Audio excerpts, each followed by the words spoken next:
Lost Cities of the Maya with Luke Caverns. You are listening to Brothers of the Serpent podcast.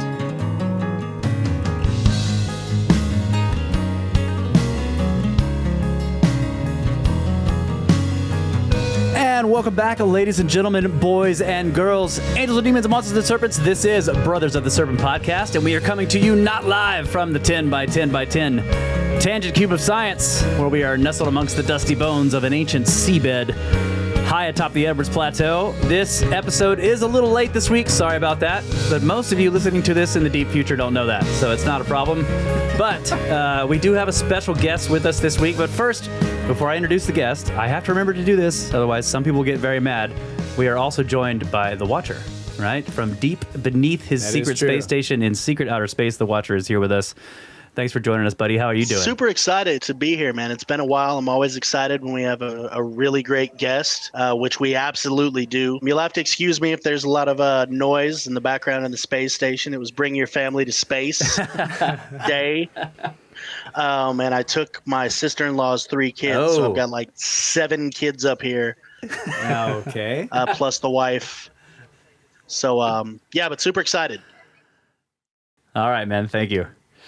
So, yes, our guest, this is Luke Caverns. Is that right? Caverns? Caverns, yes. Caverns, Yeah. yes. Yeah. That's the perfect name. Plural. How's it going, bro? Good to meet you guys. Thank you so much for having me. This morning we had no idea this was even possible. Yeah, that's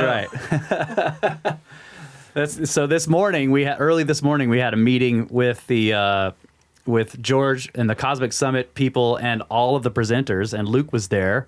Yep. He's been invited to be a presenter, and we are now very much looking forward to his presentation. But some of the stuff he said during the meeting, we were just like, we need to get this guy on the show. So then Kyle contacts him, and it turns out he's nearby. Yeah. So he's just like, why don't I just come over? Like just down the road. That's crazy. So we're like, perfect. Come out to the studio and join us for a good old Snake Bros episode. So we really appreciate you coming out, man. Thank you. Yeah, man. I'm really thankful to be here. It's just I know we were just having a conversation about how we've all kind of finagled our way into the position that we're in. But Yeah. man, How did we get here? I have seen y'all's podcast. And I'm here sitting in the studio. I mean, it's just crazy. And I've seen this podcast for, I don't know. I started getting, it's interesting, and I think we're all kind of picking up on it. But we have our own little industry that's kind of building. You know what I mean? Yeah. And it obviously started with, I would say, Joe Rogan has like popularized it. You know, but everybody has kind of grown up around that and gotten involved.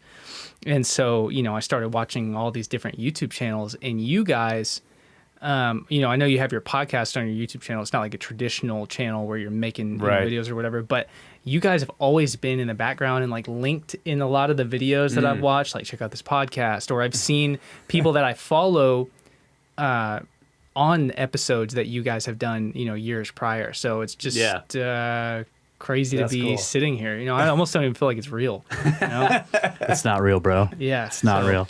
It's a simulation.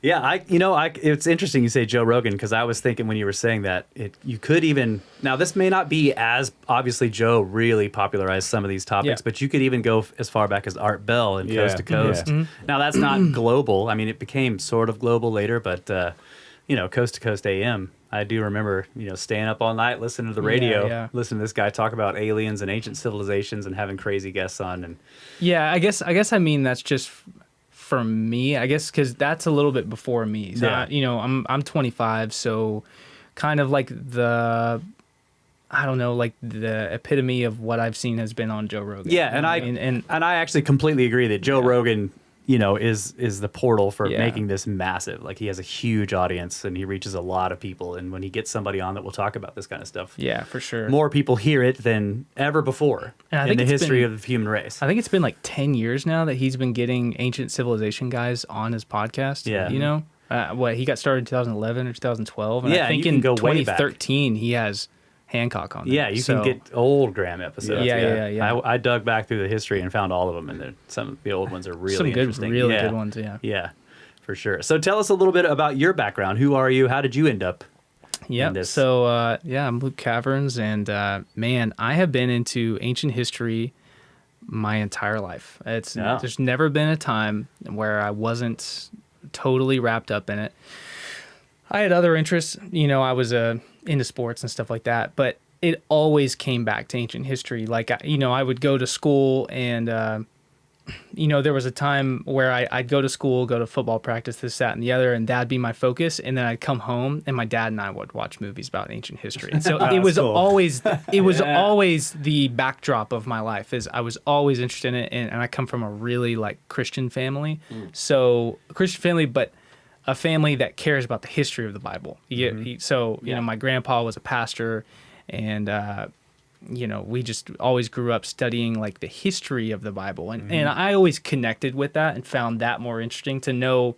I'd be sitting at Sunday school hearing the most cotton candy surface level thing about the Bible that I've ever heard, and I'm thinking like, well, I want to know about the guys who actually lived back then. And little did I know that was my first interest in anthropology. That's anthropology, studying how people live. And so I'm a cultural anthropologist who specializes in early civilization. And so it all got started 2004. I was 7 years old. I saw Brad Pitt's Troy, which is, you guys have seen that, I'm sure. Yeah. And I was fascinated by Troy. My grandpa had this old book called Lost Civilizations, which is crazy. It was printed the month I was born. So like August 1997, printed the month I was born. I think it was just like one of those like best sellers that sits on people's coffee tables that nobody ever actually reads. But I was flipping through my grandpa's book and it had Troy in there, and I couldn't really read that well, but I could read Troy. And so I stole that book from my grandpa. I still have it today. And first Indiana Jones move. Yeah. Stole the artifact. Stick it in the bag. And I remember like periodically growing up, my grandma would be like, "Do you still have Papa's history book?" And I'd be like, "Yeah." And I would never give it back. And I still have it today. And it belongs in a museum. Yes, it does. At this point, yeah. And so I've got it put up on my bookshelf where you can see it and everything. And man, looking back through it today, I look at the cities and I'm like, wow. I just had no idea as a kid when I was 7 looking at this, that at 23, 24, 25, I would look back at this book and be like, oh yeah, that's Teotihuacan, that's Palenque. Yeah. Like I had no idea as a kid that I would know all of this later on. And so that was the beginning. And then that kind of continued on and everything. And I had other pursuits that I was trying to track down in life, and none of it ever really worked out. And then I was 23, still hadn't graduated from college and still trying to figure out what I was going to do. And kind of at this place where nothing was working out. Of course, I say I'm 23, like that's old, it's not.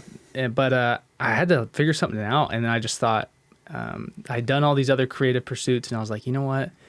I'm just going to talk about history. I would see these guys like, do you guys know who Coyote Peterson is? Have you ever seen him on YouTube? He's a big like wildlife type guy. He has I don't think he's actually a wildlife biologist, but he basically is. He's like a wildlife expert. And I'd always thought, I wish that there was a guy who made like kind of pop culture, quick, fascinating stuff about history that's kind of like an Indiana Jones of, the modern day, who makes videos, or like a Indiana Jones YouTuber. And I searched for that. I never found it. And then I just realized like, I might be the one that I'm waiting on. Like I should do that. Yeah, I should do it. And so I went like totally for it. And I like unabashedly copied Indiana Jones, like the whole theme, but it wasn't inauthentic. Like it's that's the way I like to dress. I like to dress that way. In the way Indiana Jones dresses, I've got the jacket and everything. They're like sent to me from Wested, like the actual company that makes it. Oh, that's cool. And but it's not really copying him. If you guys know anything about Indiana Jones, he is a copy. Like there were people who came before him that dressed exactly like that. That was a very common style of dress. Indiana Jones popularized it, and now it's set in stone. Anyways, and you always hear like, oh, he's based on this guy, or he's based on that guy, or he's based on this guy. Like Thor Heyerdahl is one of them that they say he was based on, but there's plenty. Yeah, Franz Blom. Like you can. So Franz Blom, he was we'll get into this later, but he was a Mayan explorer, and he wore the brown pants, snake boots, long sleeve khaki shirt, leather jacket, brown felt hat. I mean, like that was a common look. Like that's the reason that Indiana Jones looks like that. Yeah. Is because it's just straight up copied from real people who lived. Yeah. But it's okay. So I started pursuing it, and it just kind of. Of course, you did took the off. anthropology study on Indiana Jones. Yeah. Of course. Yeah. He's like, well, this is actually Naturally. legitimate how people dress. Yeah. Well, great. Yeah, that's funny. That's funny that you recognize that, because that's so internalized in the way that I think now. That is funny. You recognize. Oh yeah, that is an anthropological study of Indiana Jones. So So during the time that I decided to start making the videos, I was like, I'm gonna get my degree in anthropology as well, so that I don't have to deal with some of the things that maybe some of our peers now might have to go through, where they're like, well, you don't actually know what you're talking about, because you don't have. Well, I don't mean you guys in particular. I just mean in general. Yeah, but that's our MO. We're just like, we don't actually know what's going on. Yeah. We're armchair theorists. Yeah, well, and it sucks, right? Because it's like everybody can be well studied. Everybody, if you committed yourself to it, you could know more about a certain topic than an archaeologist who specializes in it. Like, there's nothing that's off limits. I mean, maybe field experience, but even that, you could learn more. And so, they kind of gatekeep, and so I wanted the opportunities that would come with, like, okay, here's all the stuff that I taught myself, which is what you're interested in me for. But here's this arbitrary degree that I also have. So I think that's genius that you did that. And Mark Young is basically doing that as well. He was inspired by Randall, and then he's just like, I'm going to become an archaeologist. Yeah, Mark's it's great. Yeah. And so even though he was inspired by this sort of alternative history, he's getting the degree and the credentials, and with the open mind that he had when he got into it. And so that's just really cool. And where's our soundbite? Like, I don't have my pad over here, but you missed a perfectly good chance to use I know. What soundbite? Why do you have to bring that up? Is this gonna be a surprise? Am I gonna hear it later on? I mean, I knew it was going to happen.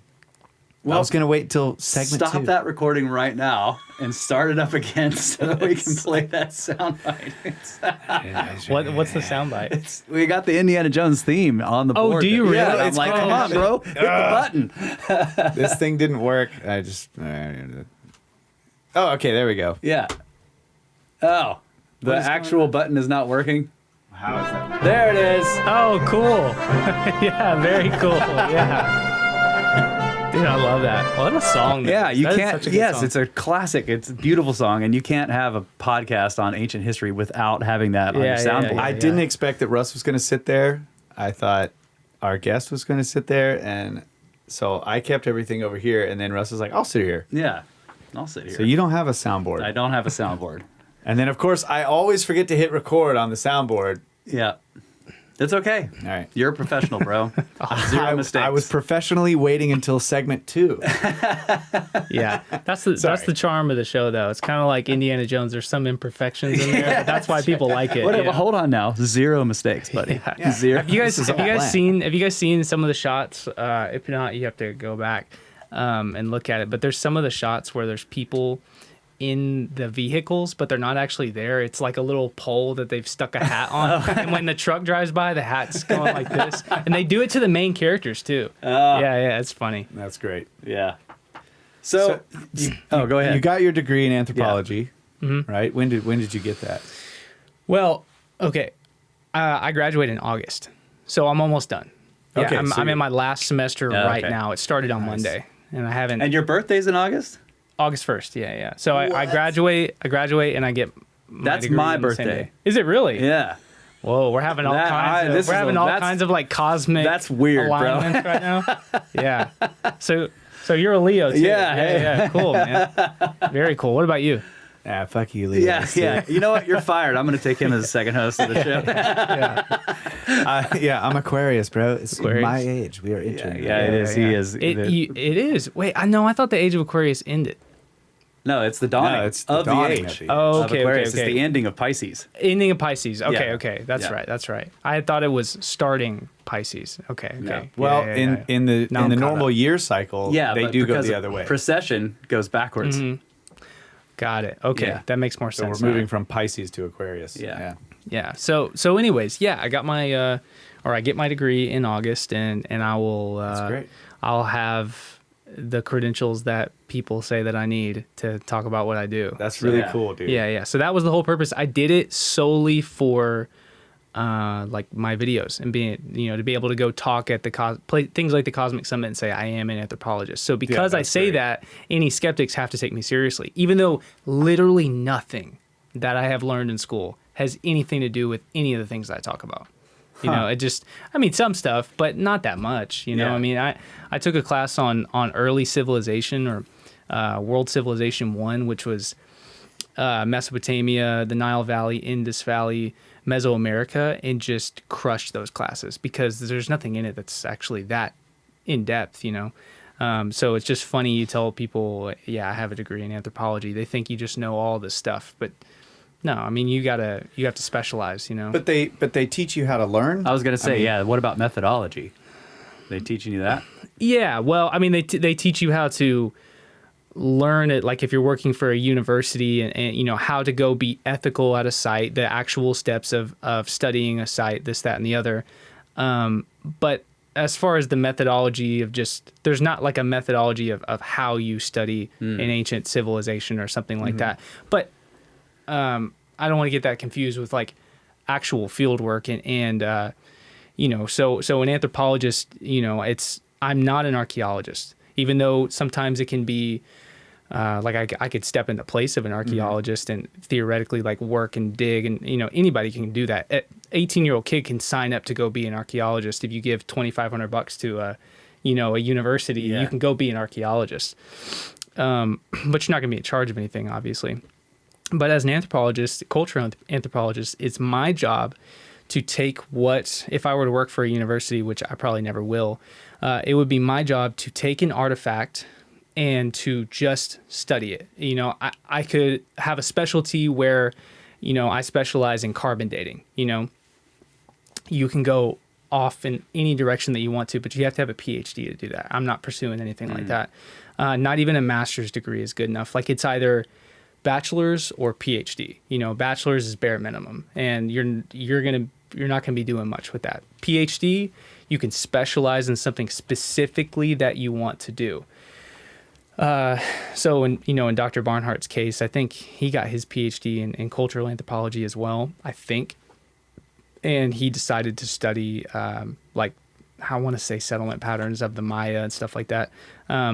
But anyways, without going on a tangent, my job as an anthropologist, or what an anthropologist does, what I'm taught to do in school, is to take an artifact and from what people who have lived before, the roadmap that they have set out, which is why a lot of this is arbitrary, because if it starts off on the wrong point, everything's wrong, right? Oh, yeah. So what you do, and this is kind of like some stuff that I roll my eyes at sometimes, although it makes sense, but it's more important for like the anthropologist to actually understand everything from the beginning rather than take this at the surface level of what we know now. But say somebody handed me an artifact from the site of Coelho, which is like one of the oldest archaeological Mayan sites in the Belize Valley. It might be, I think it's like the first Maya kingdom that we know of. The settlement goes back to about 2600 BC, which is the time of the building of the Giza necropolis, so they say. So it goes back to 2600 BC. If somebody handed me an artifact from there, it is my job to essentially look at the artifact and then you compare it to artifacts that have been found in other places, in that area. I'm trying to speak in like non-scientific, non-academic terms. And it's my job to compare it to artifacts that have been found in other areas and what have past anthropologists and archaeologists, what have they concluded about this cultural region and where this exists in this time and what is the significance of it. And it's just about me putting it in the right place at the right time and giving it the right context based on what past anthropologists have said. And that's it. So like relative dating in a sense. Yeah, it's just relative. Like it's all just relative. Now, there's carbon dating that goes on, but just in like a basic standpoint, that's what an anthropologist does. But it can go way further. You can have like a lingual anthropologist or linguists who study language, which is pretty cool. There's a guy who I want to say he wrote the book Decoding the Maya. Or Breaking the Maya Code. Have you guys ever seen this book? Mm-mm. I haven't read the book, but he is a Mayanist, but he's like a lingual anthropologist or a linguist. And so he studies language and how language evolves and everything, which is something I'm going to touch on at the Cosmic Summit. And it's the first thing that I talk about when I finally get to the Yucatan. So I break down like classical archaeology, where it comes from. So it starts in Africa, 8,000 BC. And then it goes in 8,000 BC. By that point, if Atlantis existed, it was gone at this point. Yeah. So you now have hunter-gatherer people who are living in fairly tropical regions in the Sahara Desert, so the Green Sahara. And then within the course of 2,000 years, from 7,000 BC until about 5,000 or 4,500 BC, the Sahara Desert dries up. Everybody goes sub-Sahara or they go to the Nile Valley. Same thing happens in Mesopotamia. They go to the Twin Rivers, Twin Rivers, the Fertile Crescent, and then you've got the Indus Valley as well. And so I basically go through all that, and then when I finally get to the Yucatan, I'm going to show the Yucatan Peninsula, and I'm going to go, does anybody know what this, can anybody raise their hand and tell me what this is? Somebody's going to say the Yucatan Peninsula, and I'm going to go, oh, so you think you're smart. What does Yucatan mean? Do you guys know what Yucatan means? No. So, okay. Yeah, it's what happens when you go out in the sun. Oh, yeah, Yucatan. Yeah. Yucatan. Yeah. Hey. And, that's a good one. So, that's the kind of answer I give to those kinds of questions. Yeah. So in, I guess the 15th century, 14th century, I can never get that exactly right. But when the Spaniards show up, and they show up in the Yucatan, and so they see these native people, walking around, and they go, where are we? Where are we? What is this land? They thought they were going to be in India, whatever. And they go, where are we? Where are we? And so the Maya people go up to them, and they're telling them like, I can't understand your language. And they're going, Yucatan. And they're saying, I don't know what you're saying. Yeah. And so that is what Yucatan literally means. It literally translates in Yucatec, I believe that's the actual specific Maya language, is I don't know what you're saying. I don't understand your language. So the Spaniards go, this is the Yucatan. This is the I don't understand. Yeah. So That's great. So think about that. That's where all of this, like, it started at that point. They were like, oh yeah, this is the Yucatan. And so they started on that misconception. And I'm not saying that fully determined the way everything has gone, but you start off like on the wrong foot. And so we've come, I don't know, the last 400, 500 years studying the Maya. And sure, there's a lot of misconceptions, and there's a lot of misconceptions about the old world as well. And so that's kind of my presentation, is me talking about how we should never be so arrogant to think that we have all the answers, and a lot of people do. Like, a lot of people who are older, they're jaded and so set in their ways. And so I'm talking about how in the new world, we just don't have this among archaeologists. There's not necessarily, I mean, it happens. It's happening at El Mirador right now. If you guys know, I saw, who's your last guest? Was his name John? No. Yes. Was it? The tour guide? Yes. Yes. Yeah, he talks about El Mirador. Well, there's a guy out there who's like running that whole thing, and I shouldn't say too much about it, but he's got a whole thing going on, and he's probably the best example of like this hierarchical. He's like an intellectual god above people. Like, he determines everything that goes on. But for the most part, in the New World, you have people who are like genuinely fascinated, just like we are, who have the same approach, that are like, this is so mysterious and awesome. Let's just see where the data points us. Let's just see. So they've got all, the Maya were originally seen as like a peaceful civilization. It was totally utopian, this, that, and the other. Well, then they discover at Coelho, which is in Belize. So I didn't say this before.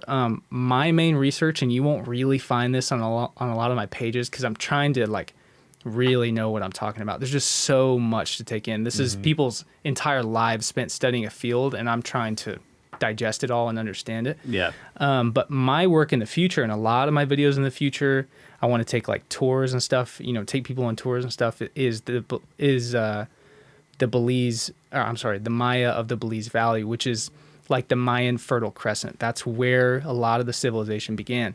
So in Coelho, they end up finding in like 1000 BC, sometime around there, that there were young men whose their bodies were like deliberately mutilated and sacrificed, and their bodies were placed like in the circle. I believe it was like 10 young men, and maybe there was a woman who had like an obsidian blade like stuck through her skull, and their bodies were all bent over, and they're put in like a circle with their heads all facing each other, and they end up finding these burial sites all over the Belize Valley, but all over the Maya world. Mayapan. That's the name. That's the name of the Maya world is Mayapan. Mayapan. Yeah. That's what they call it. It's it's not the Yucatan. They called it Mayapan, and that there's discrepancies about that, but that's kind of like. Does that mean like the land of the people? This is like yeah. The land of the Maya. This is whatever, and and so. Yeah, and who was that? Sorry, so they are warlike. They were. Who was the tour guide? We were talking to this guy. It was in Pagosa Springs. Yeah, and he was telling us like all these different tribes. The Anasazi but they always had their name for themselves. Always meant the people. Mm-hmm. Yeah. And their language is very concise. Like they don't have a lot of wasted words in the way that we do. You know how when people speak in English, if you really wanted to break down... What the hell are you freaking talking about, wasted language, bro? Yeah, exactly. Like, there's so much stuff that we say in modern English that's just stupid. Especially when it's Kyle. Yeah. Especially here. And, I mean, that's why those podcasts are so long. We could cut them in half. Yeah, we could. Just remove all the dumb stuff. Yeah. So their podcast would have been like 30 minutes. And they would have talked about twice as much stuff. Dang it. So have to work on that. That's great.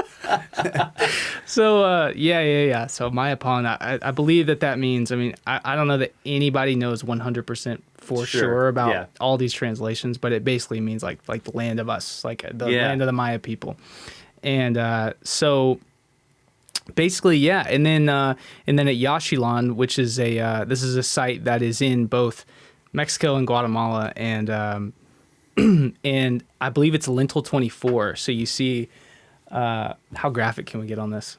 Like as far as like, yeah, it's fine. Yeah, it's a family show. Okay. But you can cuss. And be graphic. Okay. So no, not cussing. I'm just being a little graphic. So no, that's all right. So they wanted to have this idea that a lot of the original archaeologists, and I don't know the exact purpose behind this. I'm sure there were a lot of different purposes for this. But the original archaeologists, like Jose Calderon, I believe, this is like the 1790s when he first visited Palenque. There's a mural in the Temple of the Sun that shows two royal figures that are standing on top of slaves. So you've got these slaves that are bent over, and it's pretty obvious that these people are being enslaved. And there's also things about like their morphology that show you that they're not from the Palenque tribe. And so they're being stood on top of them. There are other things in Palenque that show that there was rivalry and enslavement. Well, Jose Calderon, this is in the late 1790s or maybe the 1780s. He goes out there and he omits all of that. And he comes back with all these murals, and he lied about he comes back with all these drawings, and he lies about what they were actually showing. And so they perpetuate this lie of like, oh yeah, the Maya were peaceful people, and this goes on forever until it just becomes so undeniable that they were just as violent as everybody else. And although there's some caveats to that, there's some interesting things that hopefully we'll touch on. So in Yaxchilan, when Yaxchilan is discovered, and this might need to be looked up. I can't remember the exact. Brett might want to look it up. But how do you spell it? It is Yaxchilan. When was Yaxchilan discovered? Well, we can take a break Yeah. and he can look this up and we can come back. This is fascinating stuff. So I'm Yeah, I'm this is riveted. great. So let's take a quick break. Cool. We can look this up, get the details, and we'll come back. Okay, cool. Yeah.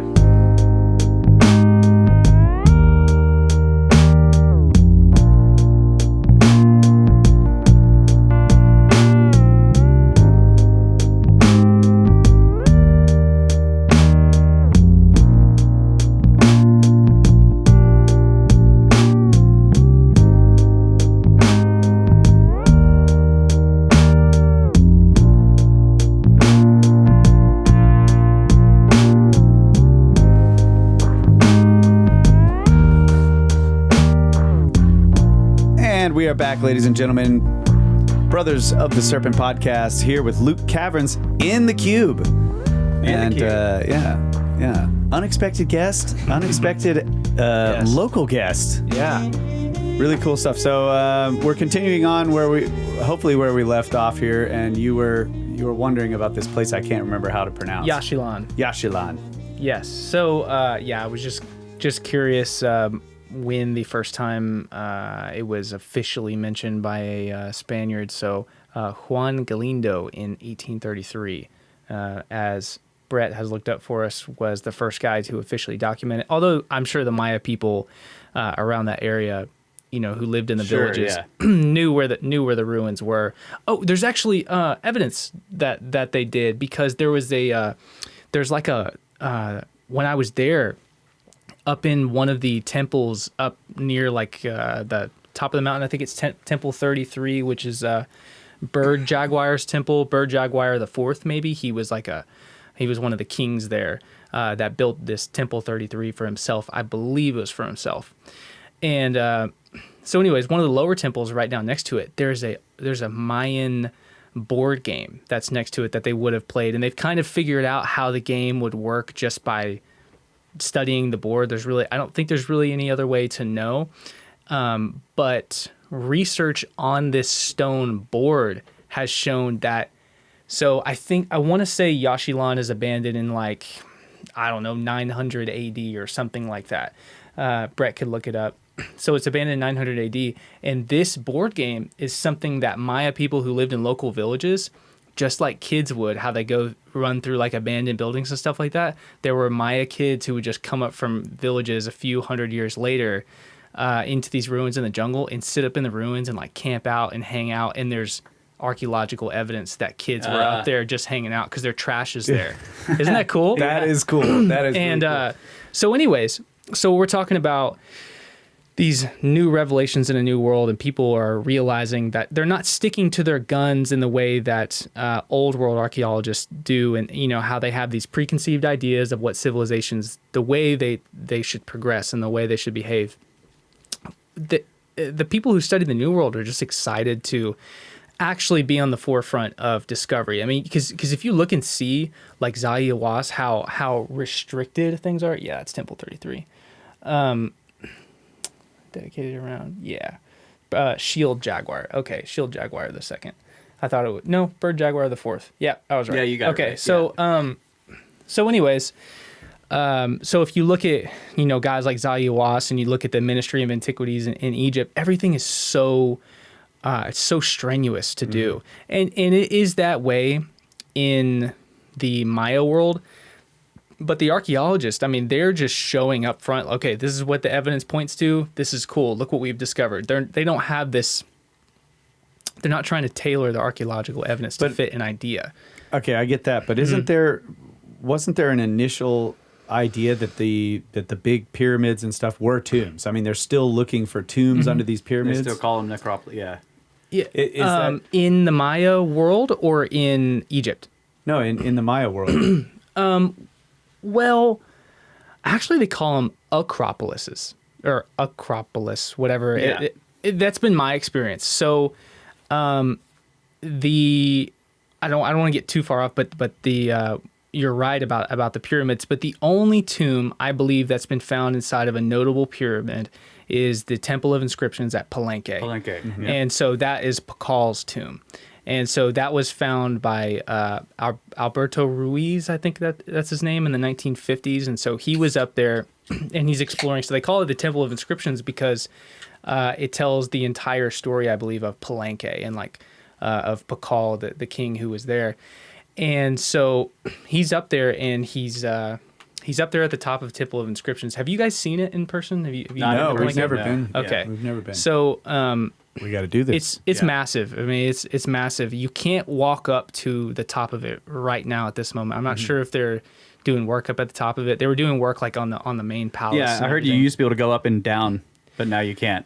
Right? Yeah. And I think all that kind of happened because of COVID. I don't know. But so Alberto Ruiz is up at the top and he's studying the Temple of Inscriptions, and he looks at the floor and he sees these two holes in the floor.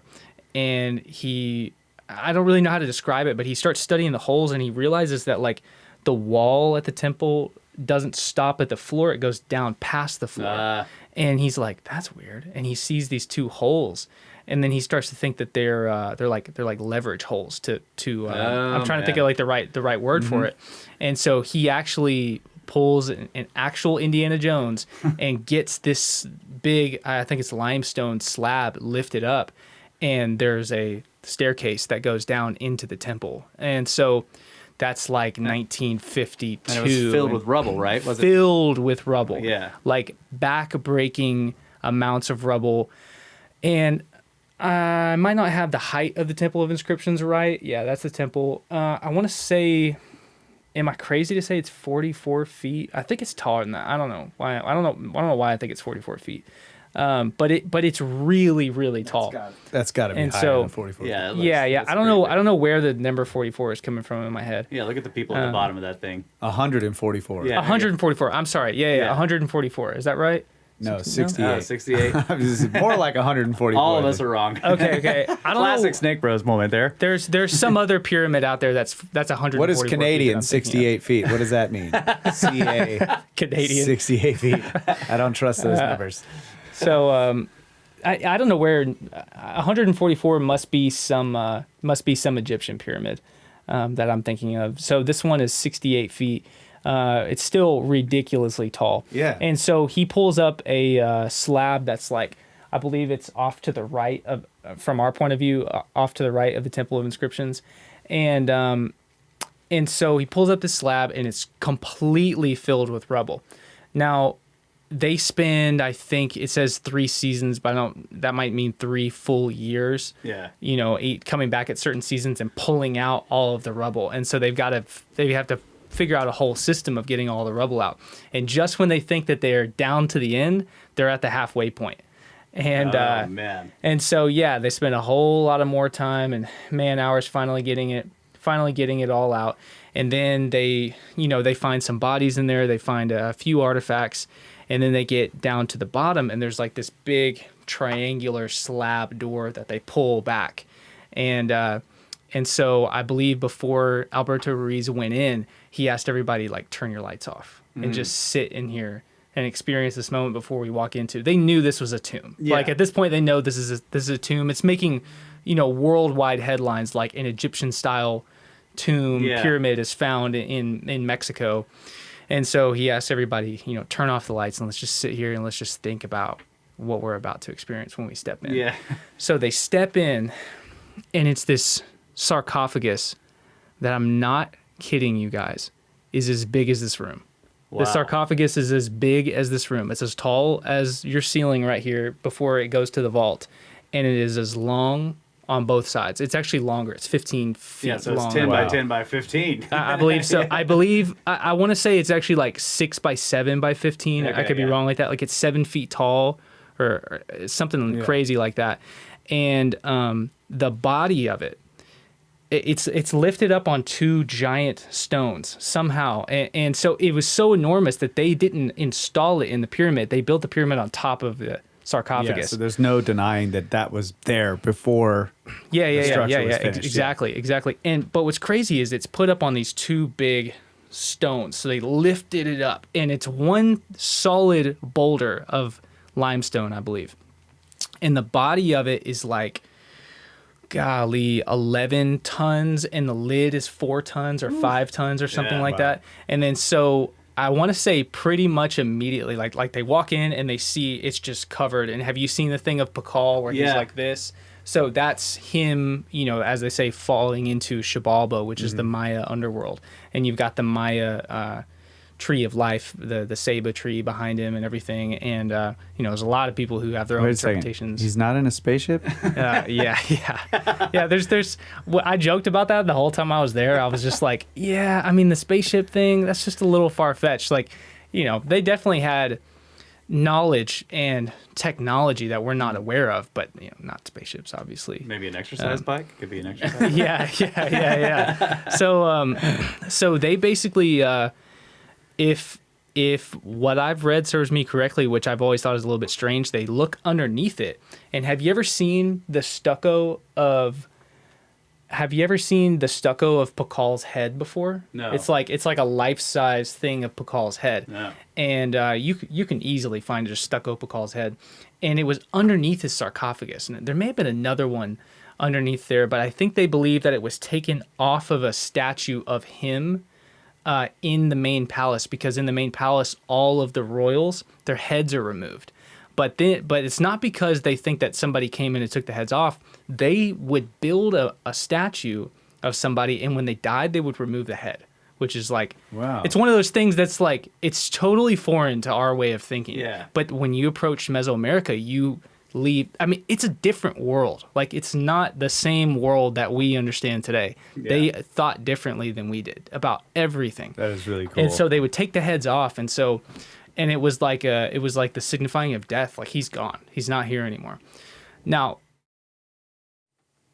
that might be a bit controversial, and there might be people who disagree with that, but as far as what I know, and people who study the same thing, that's kind of the conclusion. Is that... And, there it is. Right there. Yeah. So that's the stucco of Pakal's head, and I think they've done reiterations of that where they try to make it look a bit better. But that was underneath his sarcophagus, and so they put all these. Got something in my throat. Sorry about that. No worries. So okay. They yeah. Sorry about that. It's okay. So, anyways.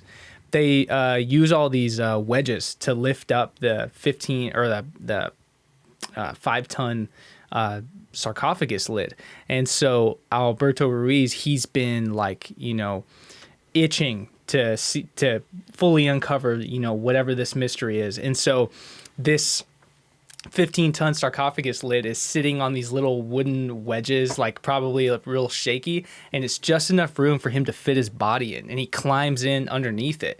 And it turns out, after they lifted the lid, there's another lid, and it's like outlined, and it's got the 2 pinholes exactly like the roof of it did.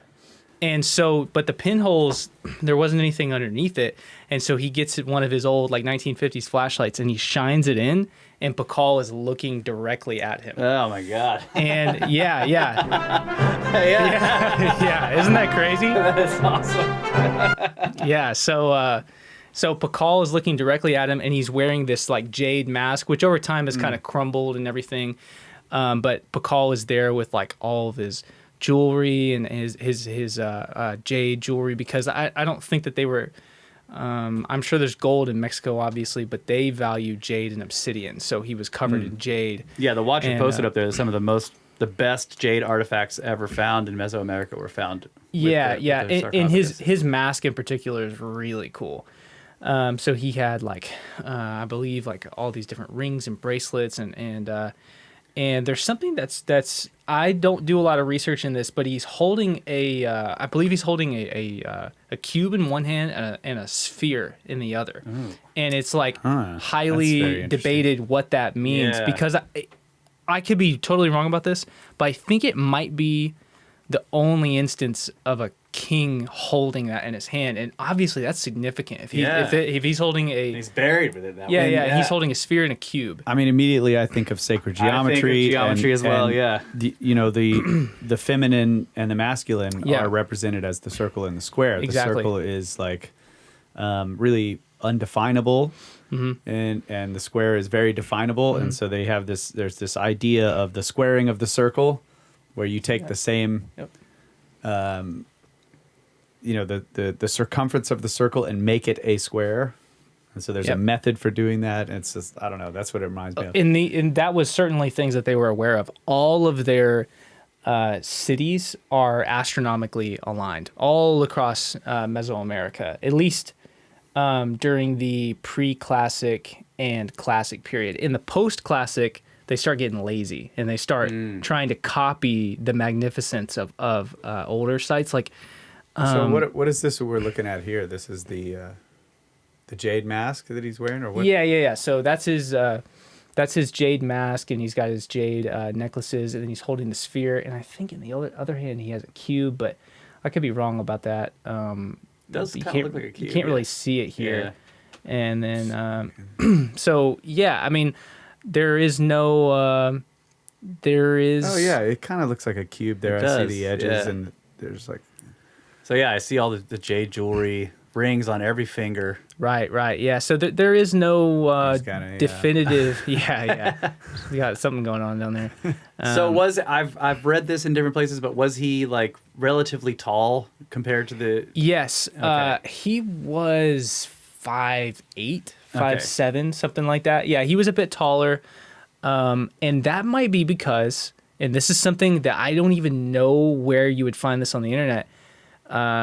He did not have a claim to the throne in Palenque. Oh. His mom, it was orchestrated in some way. It was orchestrated. He was brought from a different city. I don't know that they mentioned who his father is. If he had, I think he did have a father because he did build a temple, and I went and saw the temple. I have a photo of me standing in front of it. It's off in the jungle outside of Palenque,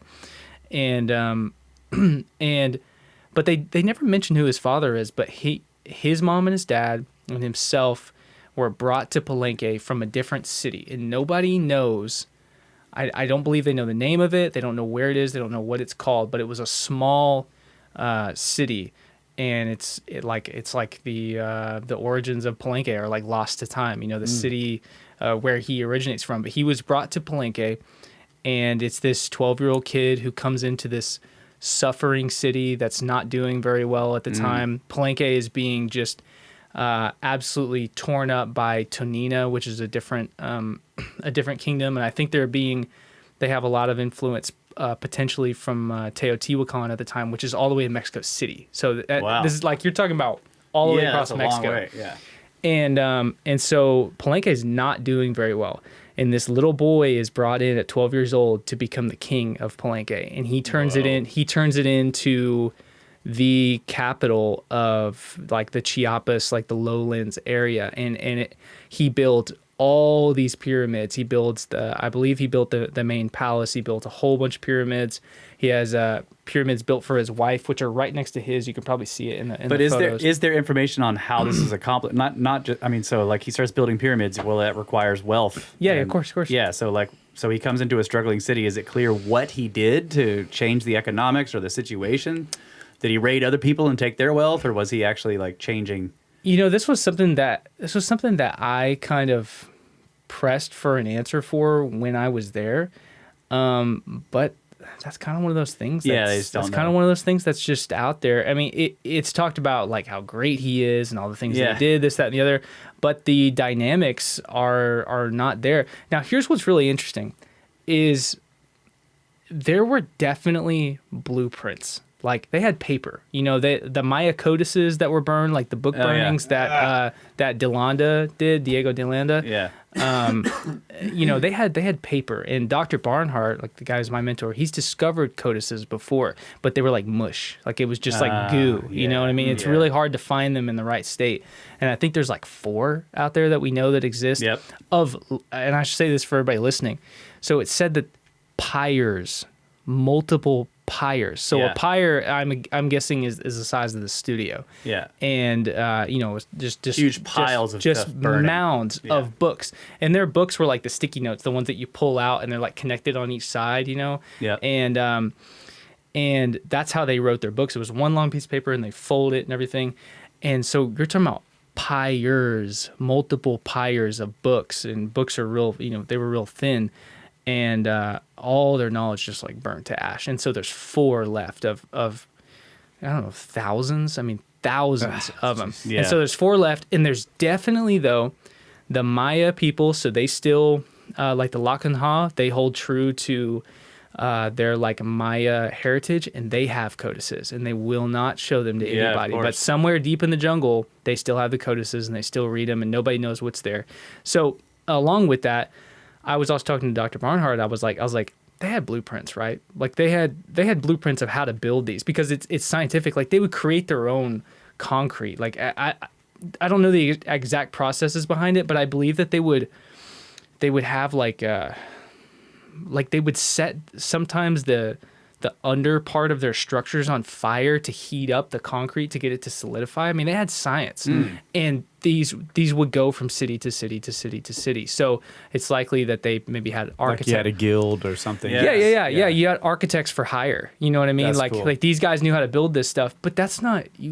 There's nothing left of that. It was just burned. Right. So if there was information on how he may have, going back to this question on how he may have like improved the situation in the city where he can then afford to build all these pyramids, is totally lost. The only evidence we have left is like he shows up and suddenly he's building this. He's got these big building blocks. Is there a possibility What's that written in there's stone. still a library somewhere that is? I mean, I know you're saying some people have, but like maybe because there's so much under the jungle that they're just with the LiDAR, they're 100%. realizing like, oh my 100%. gosh, this is a giant city.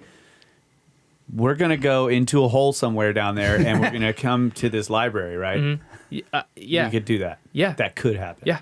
And there are new processes now, like you were just saying. Your mentor found something, they're just mush, but if it's contained in a cylinder, anything, if it's not just a pile of mush, there are new interesting processes now where they can take that very degraded pile and scan it, And they can scan it and read all the pages. read it, Right. Isn't that without amazing? unfolding it, without destroying it. Yeah, so you know about that. Yeah.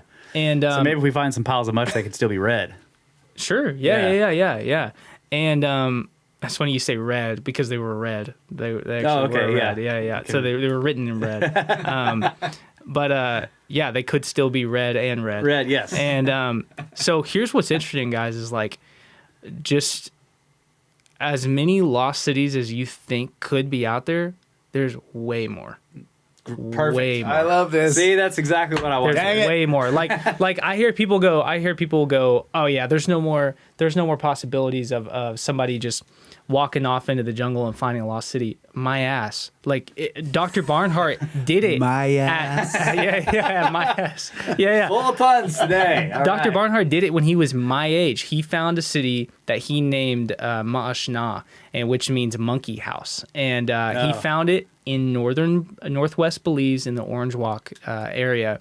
And he was it's like him and one other guy, 2 gringos. They go out into the jungle, and they find this old British logging road. So the British people from the 1800s, they would cut down these logging trails, and so I believe he found like a wagon out there, all kinds of crazy stuff, and he found like the remnants of a road.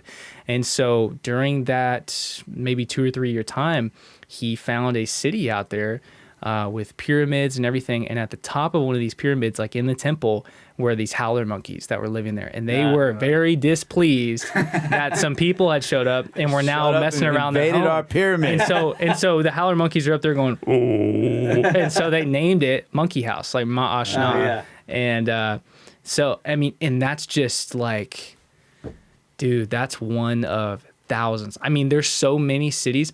There are cities that are mentioned, like there's a place called Bonampak that I visited in Chiapas, and Bonampak was getting bullied by a city called White Dog, and I don't know how you pronounce that in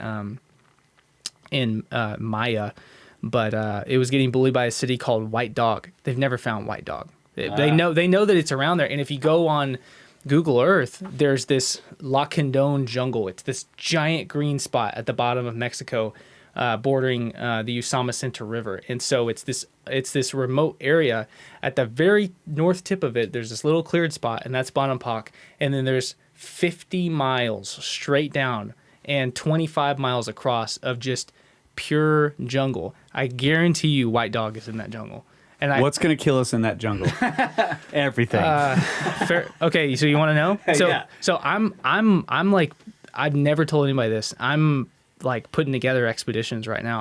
I'm gonna go, and Yes. and so the Loch and Doan jungle is like, I would love to do that, but that's kind of like a Percy Fawcett thing where you're just headed out in the jungle without really a lead. Yeah. And you're just kind of exploring it, and you're kind of using common sense. Like there's a giant lake. If we pulled it up on Google Earth, there's this giant lake. We can do called- that in the next segment. Yeah. There's this giant lake called Loch and Ha, and it looks beautiful out there. I mean, there's mountains that rise up around it. Nobody has been out there to take a photo. Like We gotta dive in that They've lake.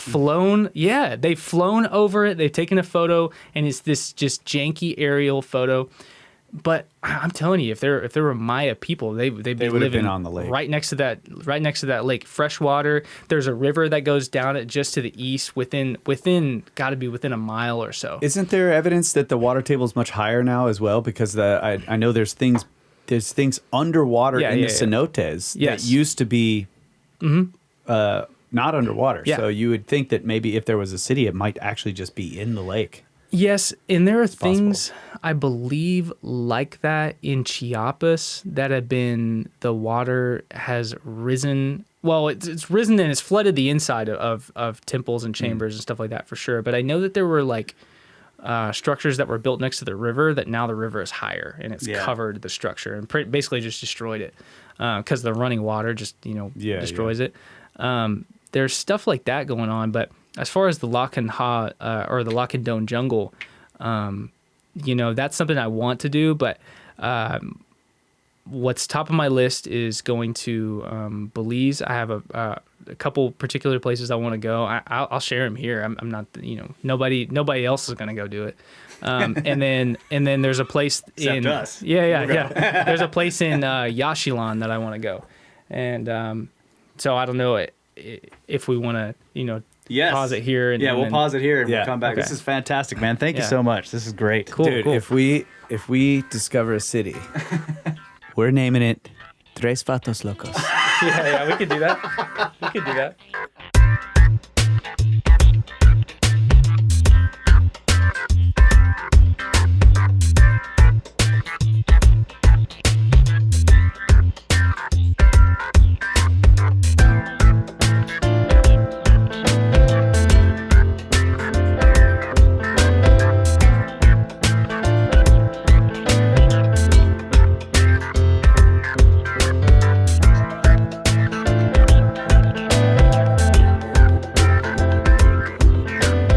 And we are back, ladies and gentlemen, Brothers of the Serpent podcast, having a fascinating discussion with Luke Caverns. We're definitely glad we got him on the show. This has been excellent, and we're going to continue. Yeah, high five there, buddy.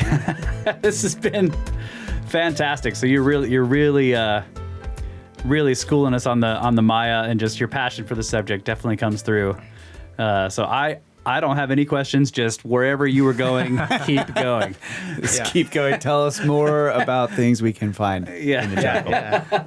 Well, that's the biggest allure to me, man. Like I just there's a lot of people who get caught up in the esoterics of stuff, and I don't know. I mean, a lot of people, they love archaeoastronomy, this, that, and the other. Me, man, I like architecture and cities, and I want to know where things are that nobody else knows where stuff is. Like I am just, I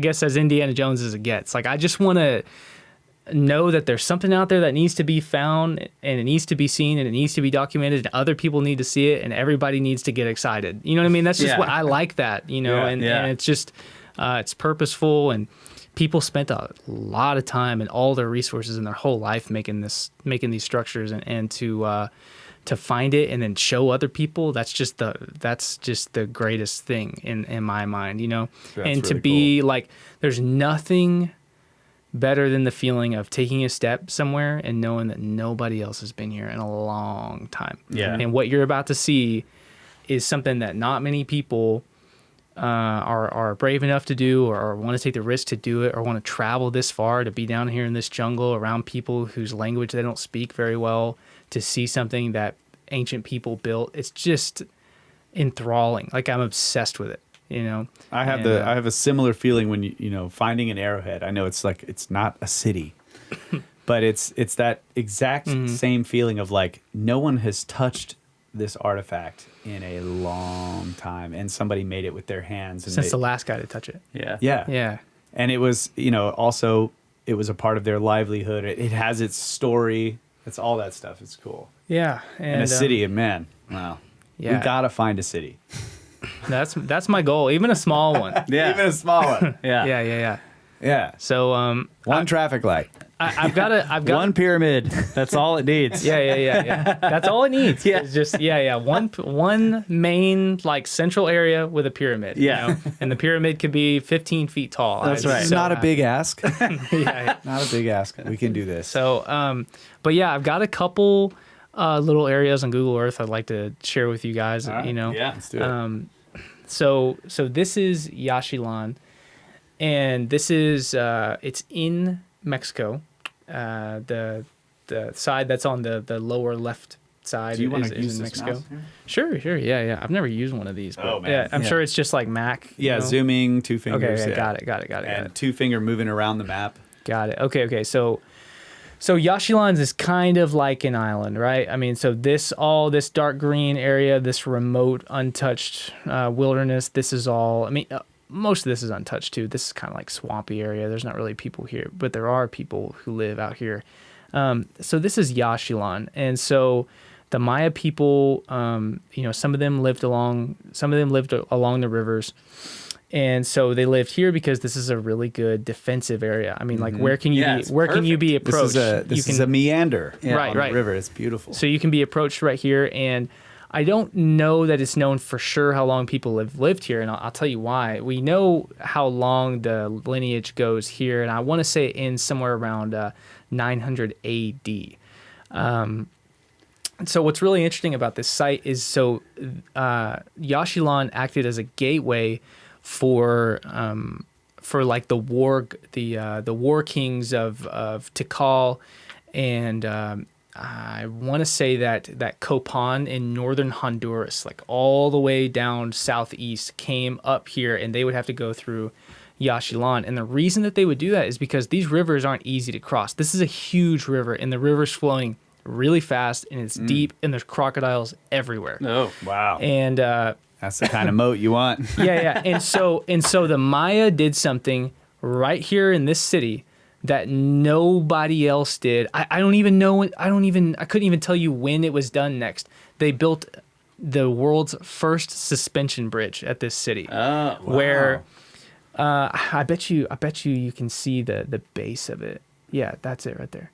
So this is the base. I believe this is the base of the suspension bridge, and it was also over here, and it's in my video as well. It's just like a little nub, but they've tell people your channel. You've got a channel. Is it just it's just my name. It's just Luke Caverns. Luke and Caverns. You can find all my little videos. I haven't done like a lot of really in-depth stuff. Like I did one really in-depth video on Baalbek. Yep. The I was Baalbek starting to watch that. As soon as I saw megaliths. Baalbek, I'm like watching this. Yeah, and so I did that, but I haven't done anything that's super in depth about the Maya, just because this is like my actual work. I'm gonna base a lot of my career around this. Okay. And I'm just kind of taking my time with it. I know a lot of stuff about Egypt already, and it's easy for me to make these videos.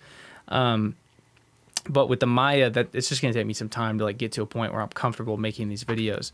But I can sit on here and rattle off stuff all day. This is great. Yeah. So at Yaxchilan, they built this, I want to say it was like 40 feet tall, giant suspension bridge.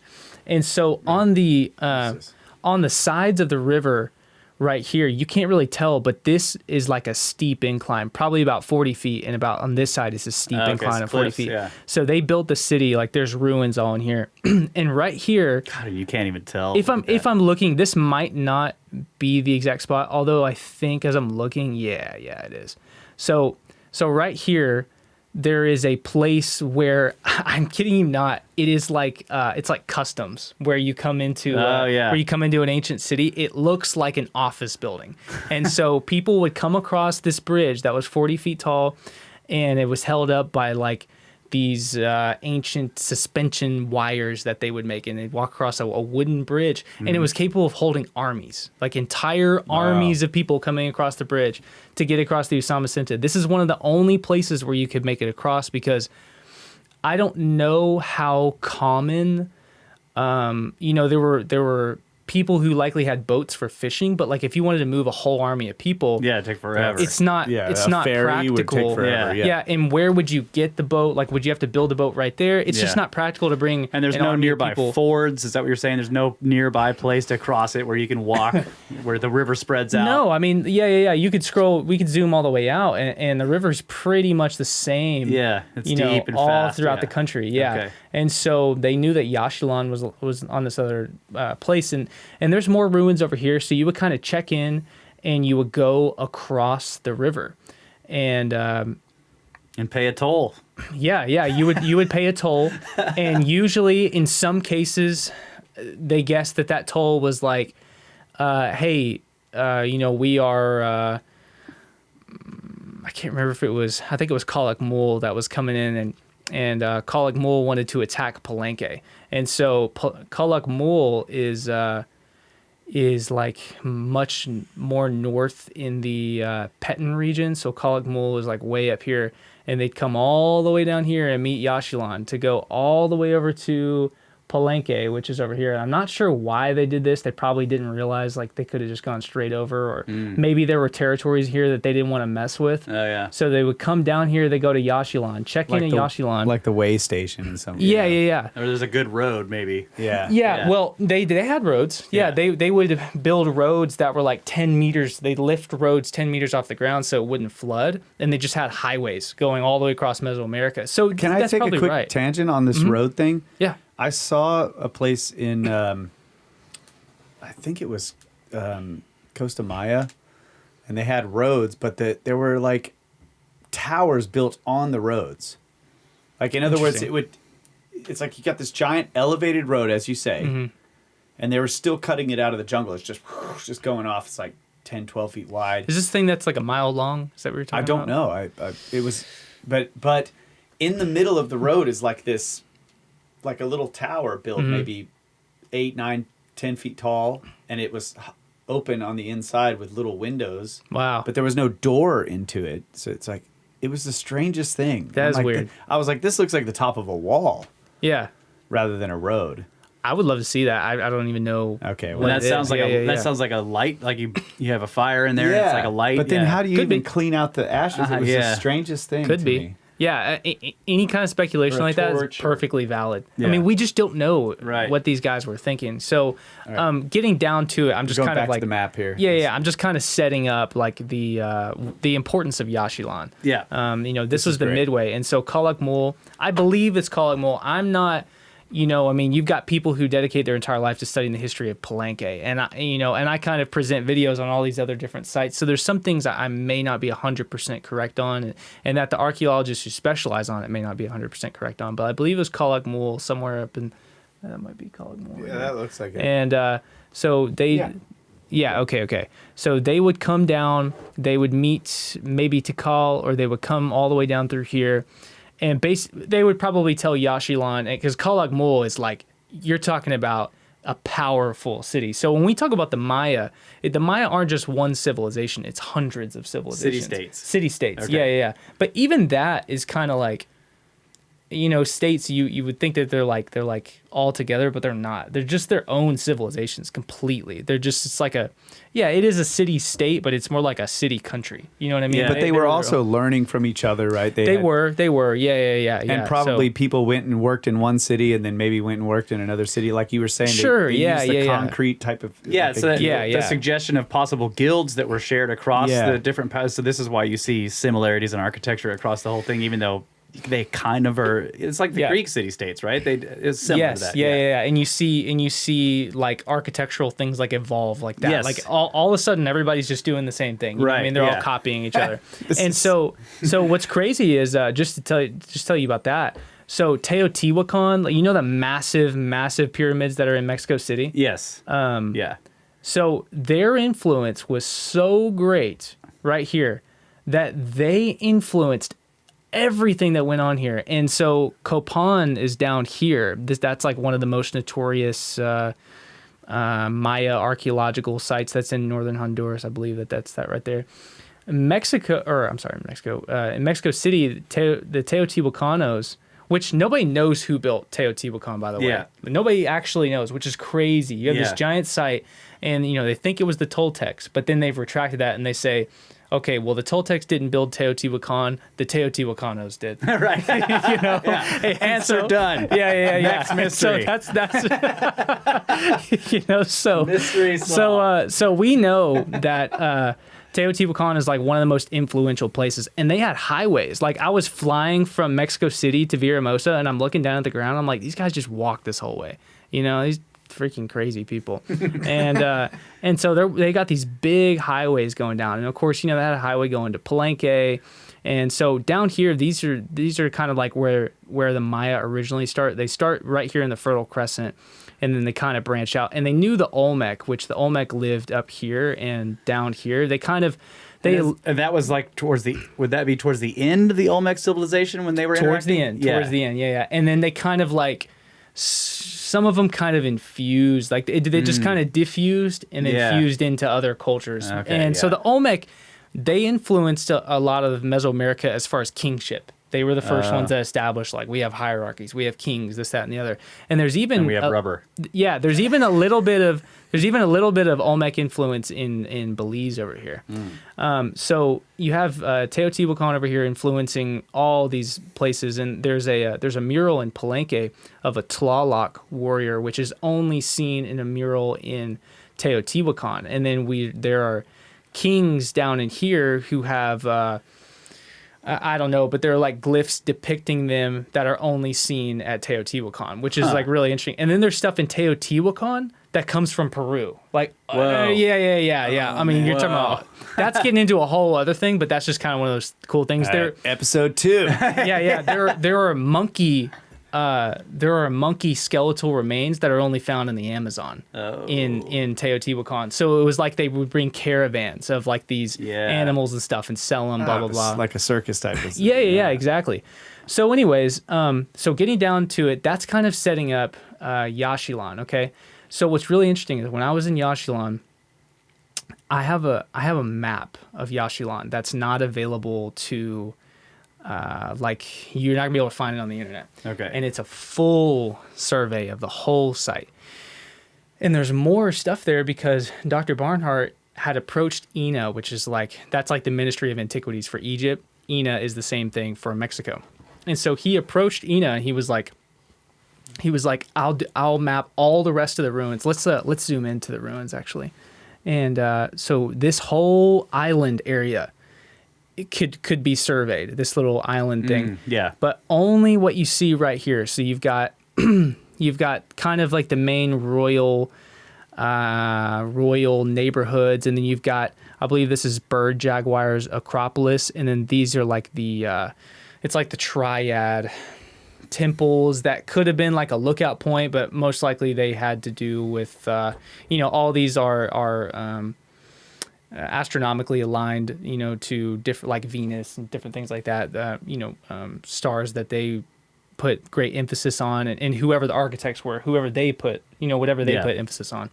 And so just this little bit is mapped out. And I can tell you, so this is Temple 33, getting from here to here is like, I mean, if you're not like pretty fit, it's tough getting, that's a very long way. Even though it doesn't look like it, it's really far away.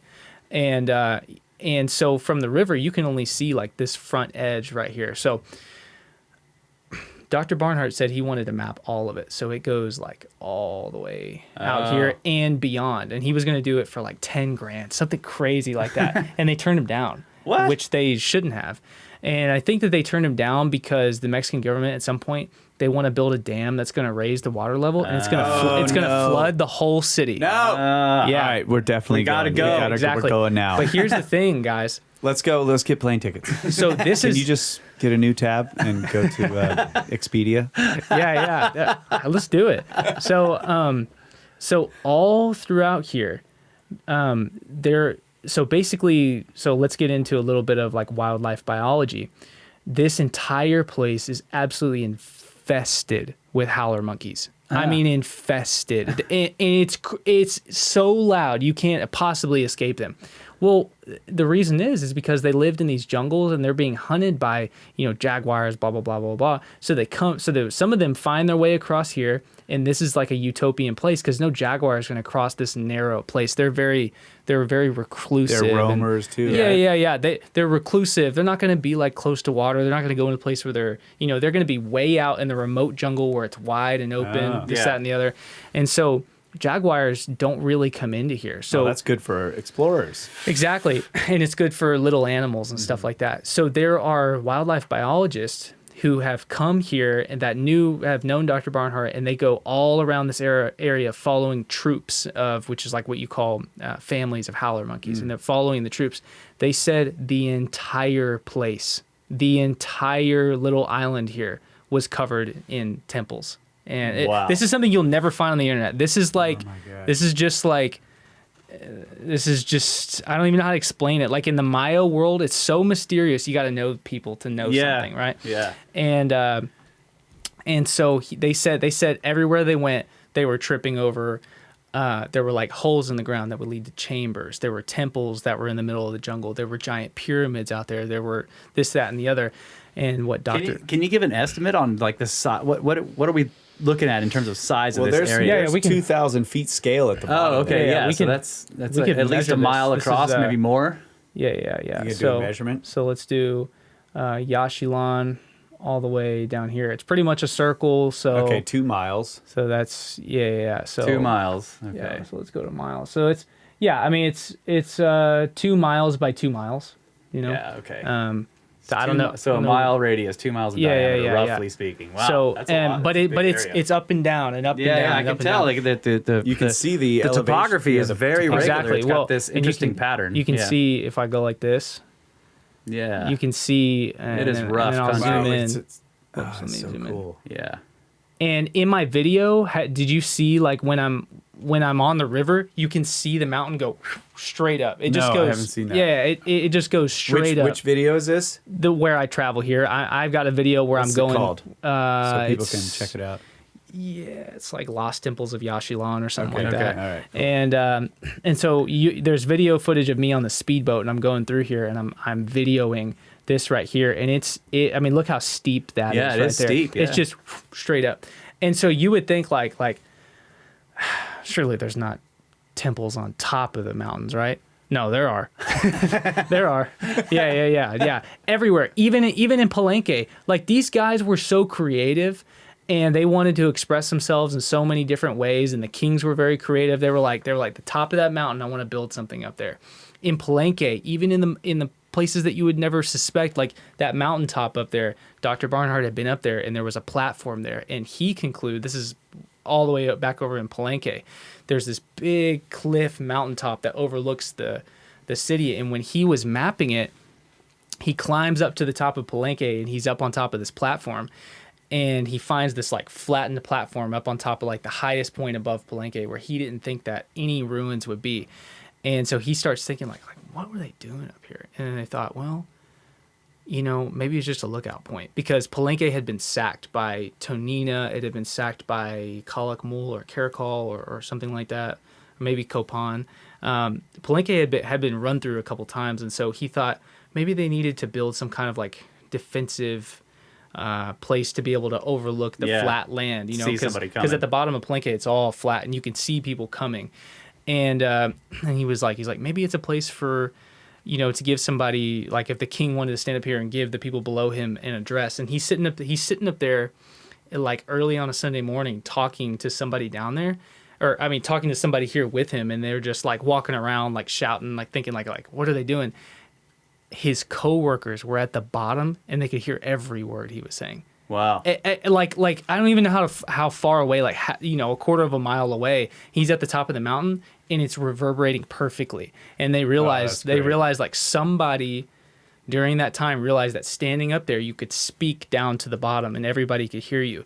So it probably was like a lookout point, to be able to tell everybody in the city, get prepared, somebody's coming, or if the king wanted to stand up there and Give an address. Make an address. And they could have easily made like a bullhorn. You know what I mean? Something that's like to magnify sound. They could have easily made that and we'd have no proof of it today. But they could have easily done something like that. So with Yaxchilan, what Dr. You're listening to the Maya broadcast. Yeah. So with Yaxchilan, sorry, there's just so much to say. Going. Yeah. This is awesome. So with Yaxchilan, that little narrow part, what Dr. Barnhart, and I reference him a lot, and he's an academic through and through, and what he's kind of told me, like, you know, what you might do. This is not paid for by a university. This is just a guy who's curious going out there and checking it out. He has said, if you go out there, go to that narrow part. He's like, I bet you there are defensive structures there to watch that defensive part so that nobody could come through and they had runners. They had people who could run super fast through the jungle. And so he speculates that on both sides there are probably ruins there where they would be watching the river and they would have fortifications. So about right in the narrow part. Yeah. So he thinks that probably the breach in the moat along these sides, there are going to be structures somewhere just right on the coast where Maya people would have been watching for, rival invaders from the south. Yeah. Like invaders from, coming through, trying to come through here or coming on boats. And they probably had lanes, like little highways, or maybe it was like right along the river. They had like little trails where somebody would just sprint for 2 miles to say, hey, these people are coming. And, and so that's one of like my imminent expeditions that I'm going on is I'm going to go right there. And I'm going to start in, I don't want to be, he recommended having the boat guys like drop us off here and maybe we make our way back. We might do that, or we might just start up here so you get dropped off on a boat and we'll start here and just trace the entire, we'll do like all the outside. The entire meander. Yeah, the entire like perimeter all the way until here. And then we'll maybe go back after a day, or we'll get picked up down here, something like that. The problem is there's crocodiles all through here. And then so we'll do that for one day. And then we'll giant snakes with legs. Yeah, and then we'll come back and do the other side, and then at some point when we're comfortable, maybe get dropped off here, and like we'll do the middle. We'll do 3 lanes. So we'll do a lane here, we'll do a lane down the middle, and then we'll do a lane to the left. And so I'm putting down a little team to basically all I'm gonna do is I've done a little bit of research as far as the most convenient way of surveying these sites and getting them drawn out. So I'll take ton of photos, ton of videos, but I'll also get some of the more significant sites measured, and I'll just turn it over. I'll just give it to Ina, like, here, this is for free. That's great. I'm going to take the credit, but, Yeah. So that's one of the first ones I can hold a tape measure, bro. Yeah. I'm good at holding tape measures. Yeah, the problem is it...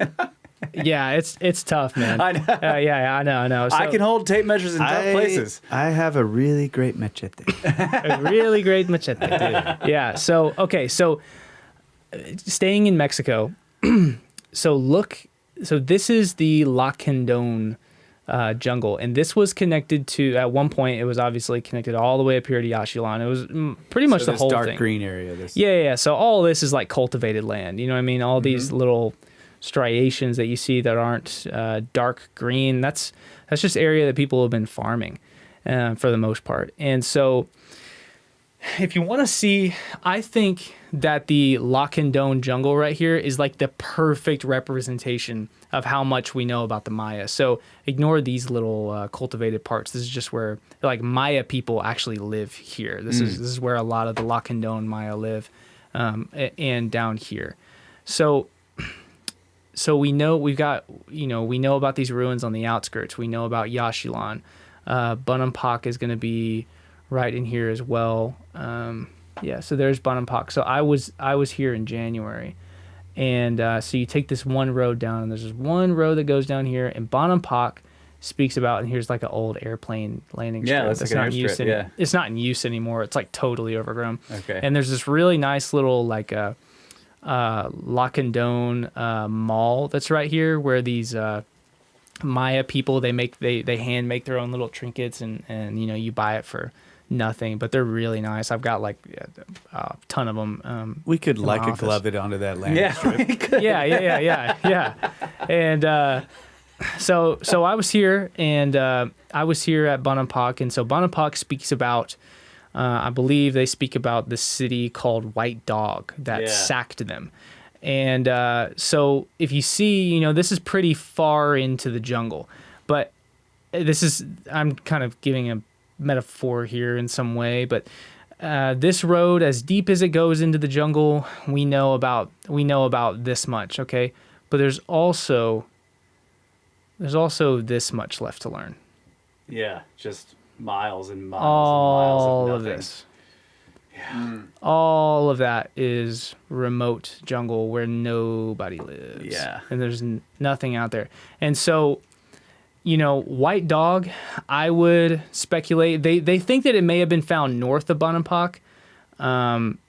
Even if it had, there's another city down here, and as far as like a pretty good measurement is as far as Yaxchilan is from Bonampak, half or that full distance is to where the next city would be. They've made it to where like I don't know, we could break that down in miles, but it's usually like as far as one city is from the other, you can expect to find another one within like half to the same distance. And so they're all about this far apart. As long as you go in the right direction. Yeah. So there's going to be another one here or another one here or another one here. Yeah. So you got to think like from one city, how many other places can you put a city, Yeah.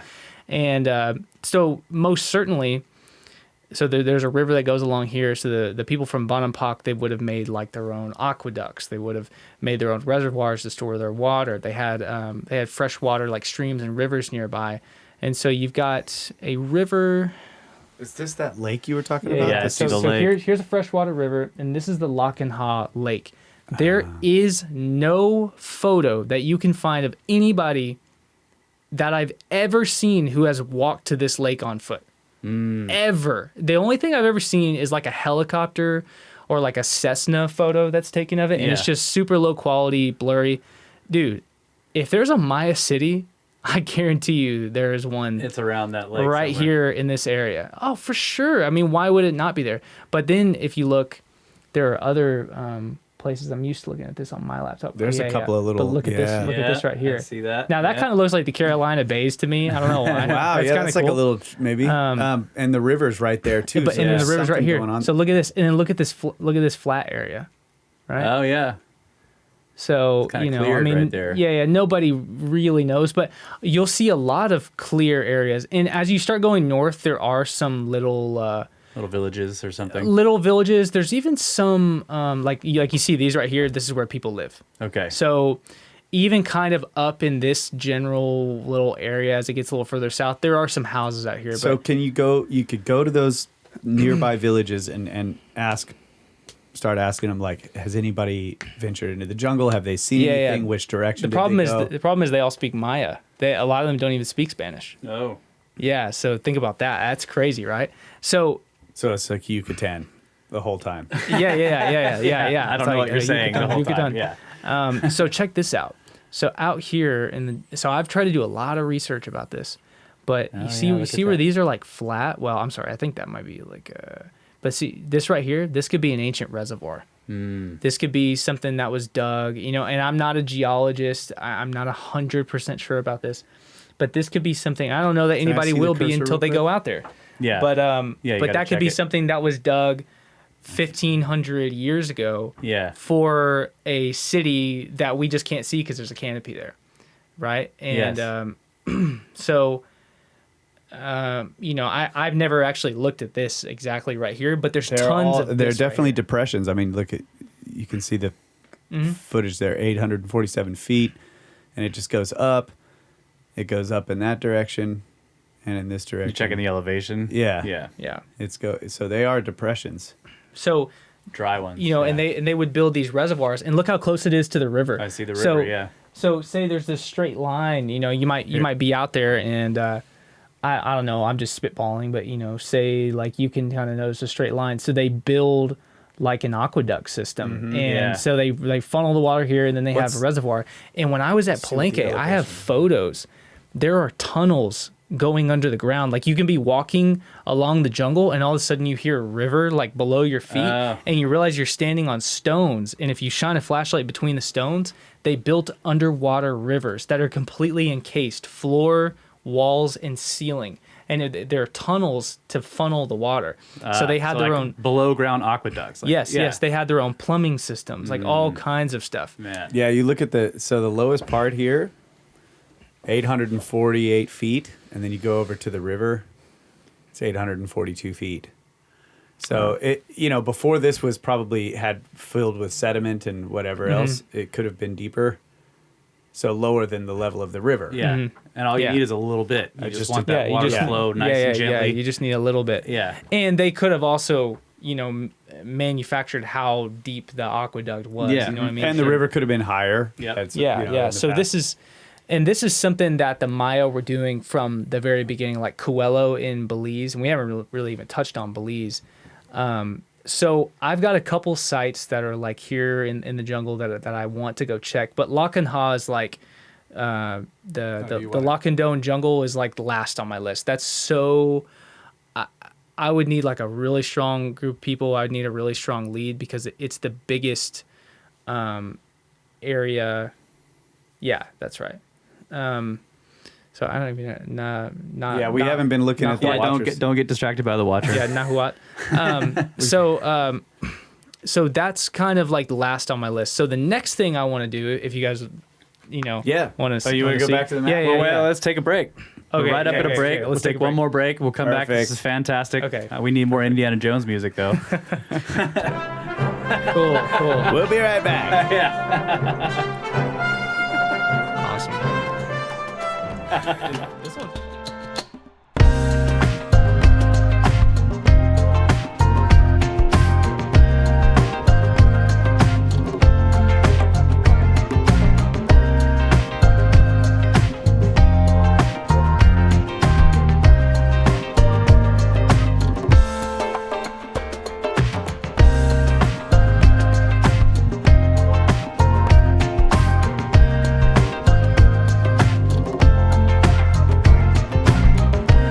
And we are back. Fastest 2 hours in podcasting. This is great stuff. Can't get enough of it. We actually took a long break. Yep.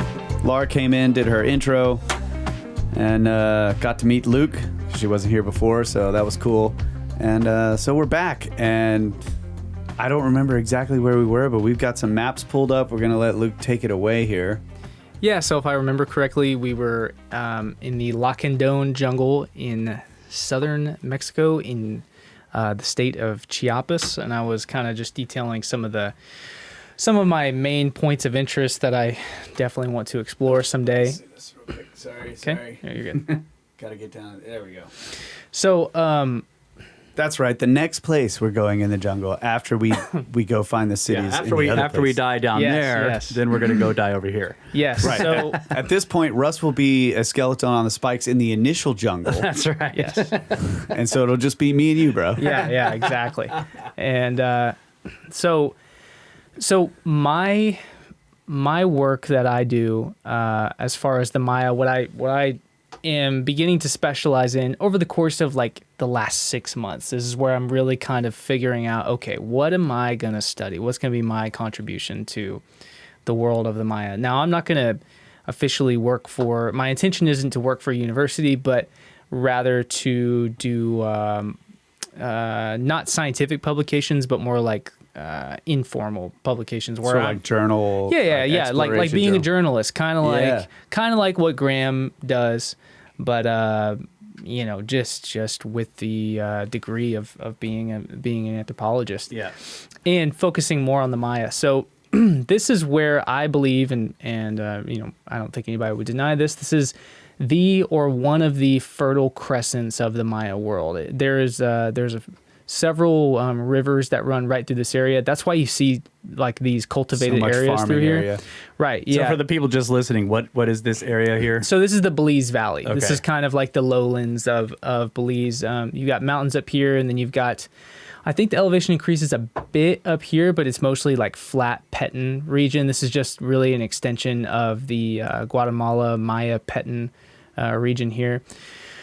So right here is the Belize Valley. These are some of the oldest settlements of the Maya. And what makes this important is kind of what I highlighted in our meeting earlier today, is that this region right here, being the Fertile Crescent of the Maya world, defies everything that old world archaeology says about, why civilization should be born. These guys had everything. They had all the fruit, all the vegetables, all the wild game, all the fish, all the fresh water you could want, and yet they still built cities. So this is the Garden of Eden. This is the Garden of Eden, and they basically. chose not to stay naked. Yeah, and they chose to rise above, like being just like a savage, like nomadic roamer, and so they built scientifically inclined civilizations that studied the stars, some of the most, one of the most knowledgeable civilizations that ever existed, with so much more knowledge than we even realized. And a lot of it began right here. And there's a lot of cities. So before you go on, Right. like, explain the difference in how the old world archaeologists look at civilization. You're saying this, Right, I'm this sorry, upsets that. So what's the difference here? Yeah, I'm sorry. So basically, old world archaeology believes that after the drying of the desertification of the Sahara Desert, so it used to be a green Sahara up until about 5,000 to 4,500 BC. And about 4,500 BC, it had become completely arid. So you had people who were moving to South Central Africa that were going down, just following the wild game as it left the desert, trying to get out of the desert. And people just followed, and then they continued farming and herding their animals, and they just left the desert as it got more dry, and they went down towards kind of where the Congo region is, and they live around the area of the Congo and down further to South Africa. And then you had some people who ended up along the Nile Valley, and then in Mesopotamia as well, the Middle East, those people ended up along the Euphrates River, the Tigris River. Yep. And then the people in Pakistan and in India, they ended up along the Indus Valley River, which runs into the Indian Ocean. And so you have these main civilizations that existed there, and from there just bursts, the ancient world, and eventually leads to Rome and Greece. And so Rome and Greece, that is the bread and butter of old world archaeology, of classical archaeology. That's what it's called.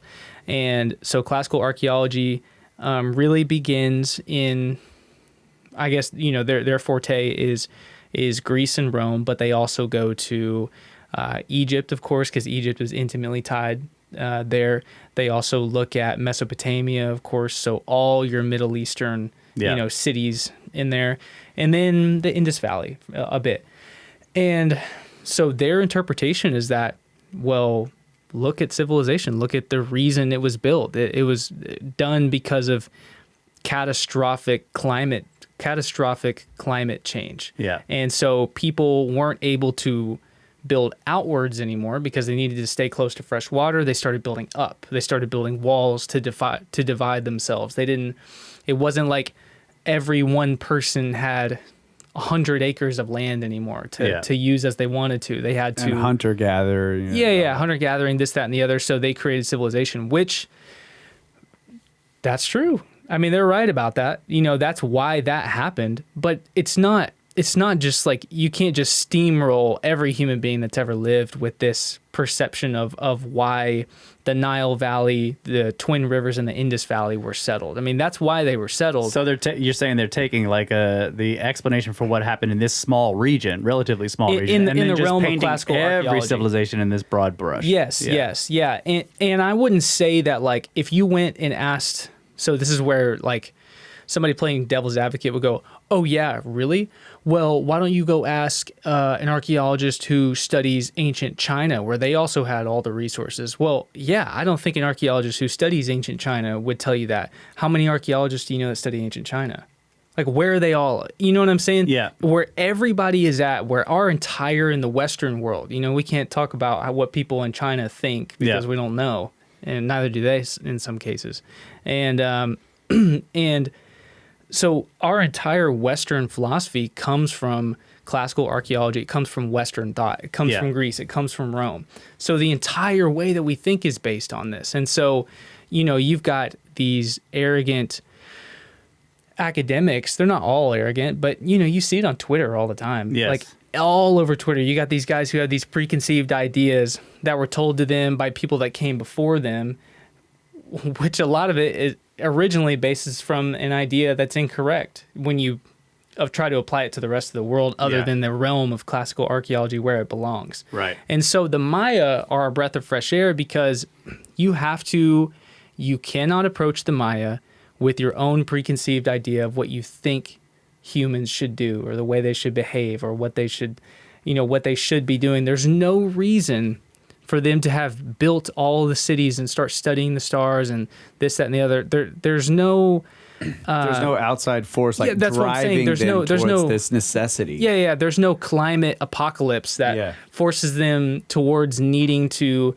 come up with innovations. Like, the world. It's more like the other way around, right? Isn't it an idea that the cause of the decline was some huge drought? Mm-hmm. Yeah. So it's it's actually climate change that causes them to lose what they had. Yeah. So they lost everything that they had because of climate change and because drought and the rivers dried up and everything. But according to classical archaeology, there's no reason that they should have ever gotten started. In the first place, right? Yeah. There was no drastic event pushing them towards innovation. Like, the world wars just made... it created like another industrial revolution where technology has just been spinning ever since 1940, the 1940s, and so that is what makes the Maya Fertile Crescent of the Belize Valley fascinating to me. Also, I just find it fascinating because it's not very mainstream in the Maya world either, because Belize is such a small country. I think they've got about 400,000 residents of the country that actually live there. So we got less than 500,000 people that actually live there, and they don't have a lot of funding to turn all of their sites into tourist attractions, this, that, and the other. So in itself, it's very unknown, but it has ruins that are just as magnificent as anywhere else in the world. And okay, so if you look at the size of the country, you guys, I think 40% of the country is a remote jungle. Oh yeah. Look at this. Yeah, these are the Maya mountains. Okay. Of the Maya mountains, there's I believe down here there may be a site Nimli, Punt, and Altun Ha might be down here. I think I have those right. There's another one that's up here. There's a small site that's here, and then right in here you have Karakol, which is a huge Maya capital city. Yeah, it's right here, I believe. Oh, yeah. Oh, maybe I missed it. Yeah, there's Karakol. And so this is way out in the middle of the jungle. But if you look, it's just on the tip of the jungle. You know what I mean? There's so much more in here. This is all remote. I mean, people don't travel around here. Some of it's labeled, you have a camp down here, but I'm not really sure what these guys study down here, but it's 100% probability that there are other huge cities in here. Man, this is just making me think about what type of life is in there that no one has ever seen. Absolutely. Yeah. Snakes, spiders, insects, all kinds of stuff. And I was thinking more about Sasquatch, but anyway. Oh, yeah. So, and then you have up here, you have the Orange Walk. You have the Orange Walk jungle. And somewhere, I can show you exactly where it is.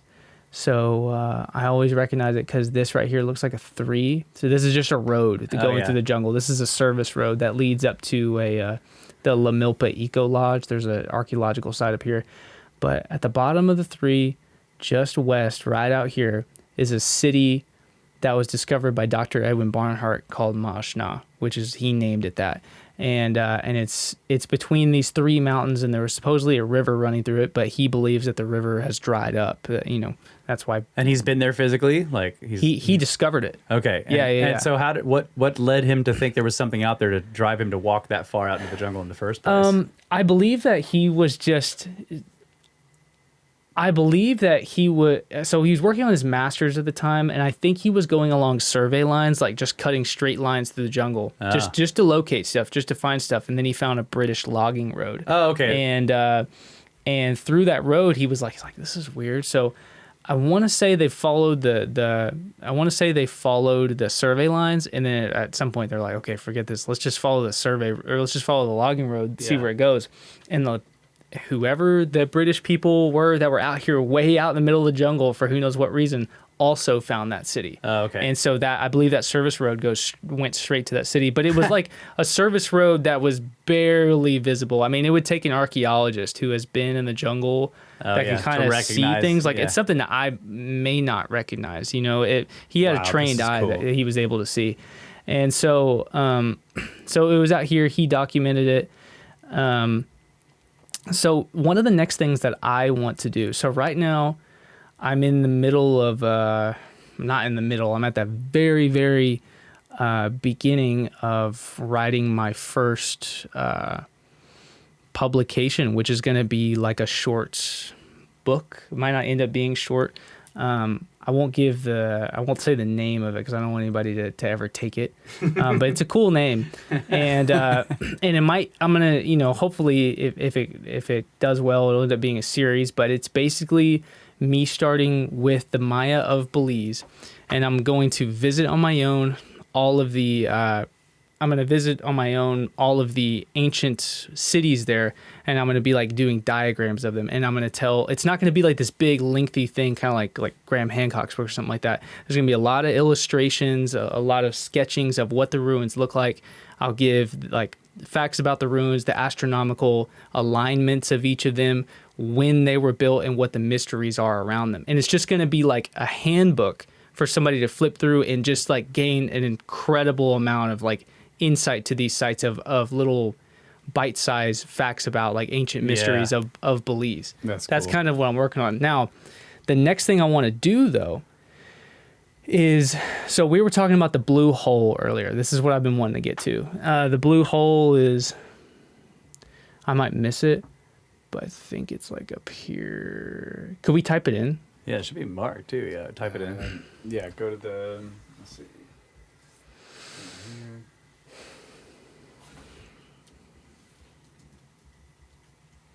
Yeah, blue hole, Belize. Yeah, Please so don't take me somewhere else. Yeah, so it's the one that's down there, but out in the ocean. Yeah, you can see it out there. This? Yeah. No, not that one. No. Yeah, because there's all kinds of. Oh, lake. I don't know what those lake. are. I didn't see that. Okay. So lake. Great Blue Hole. Great Blue Hole. Yeah, maybe, that could be it. That could be Tourist it. attraction in Belize. There we go. There it is. That's it. Okay, so the Great Blue Hole. I think there's. I'm not sure if there's more than one of these guys out there. I'm sure that there is in the ocean.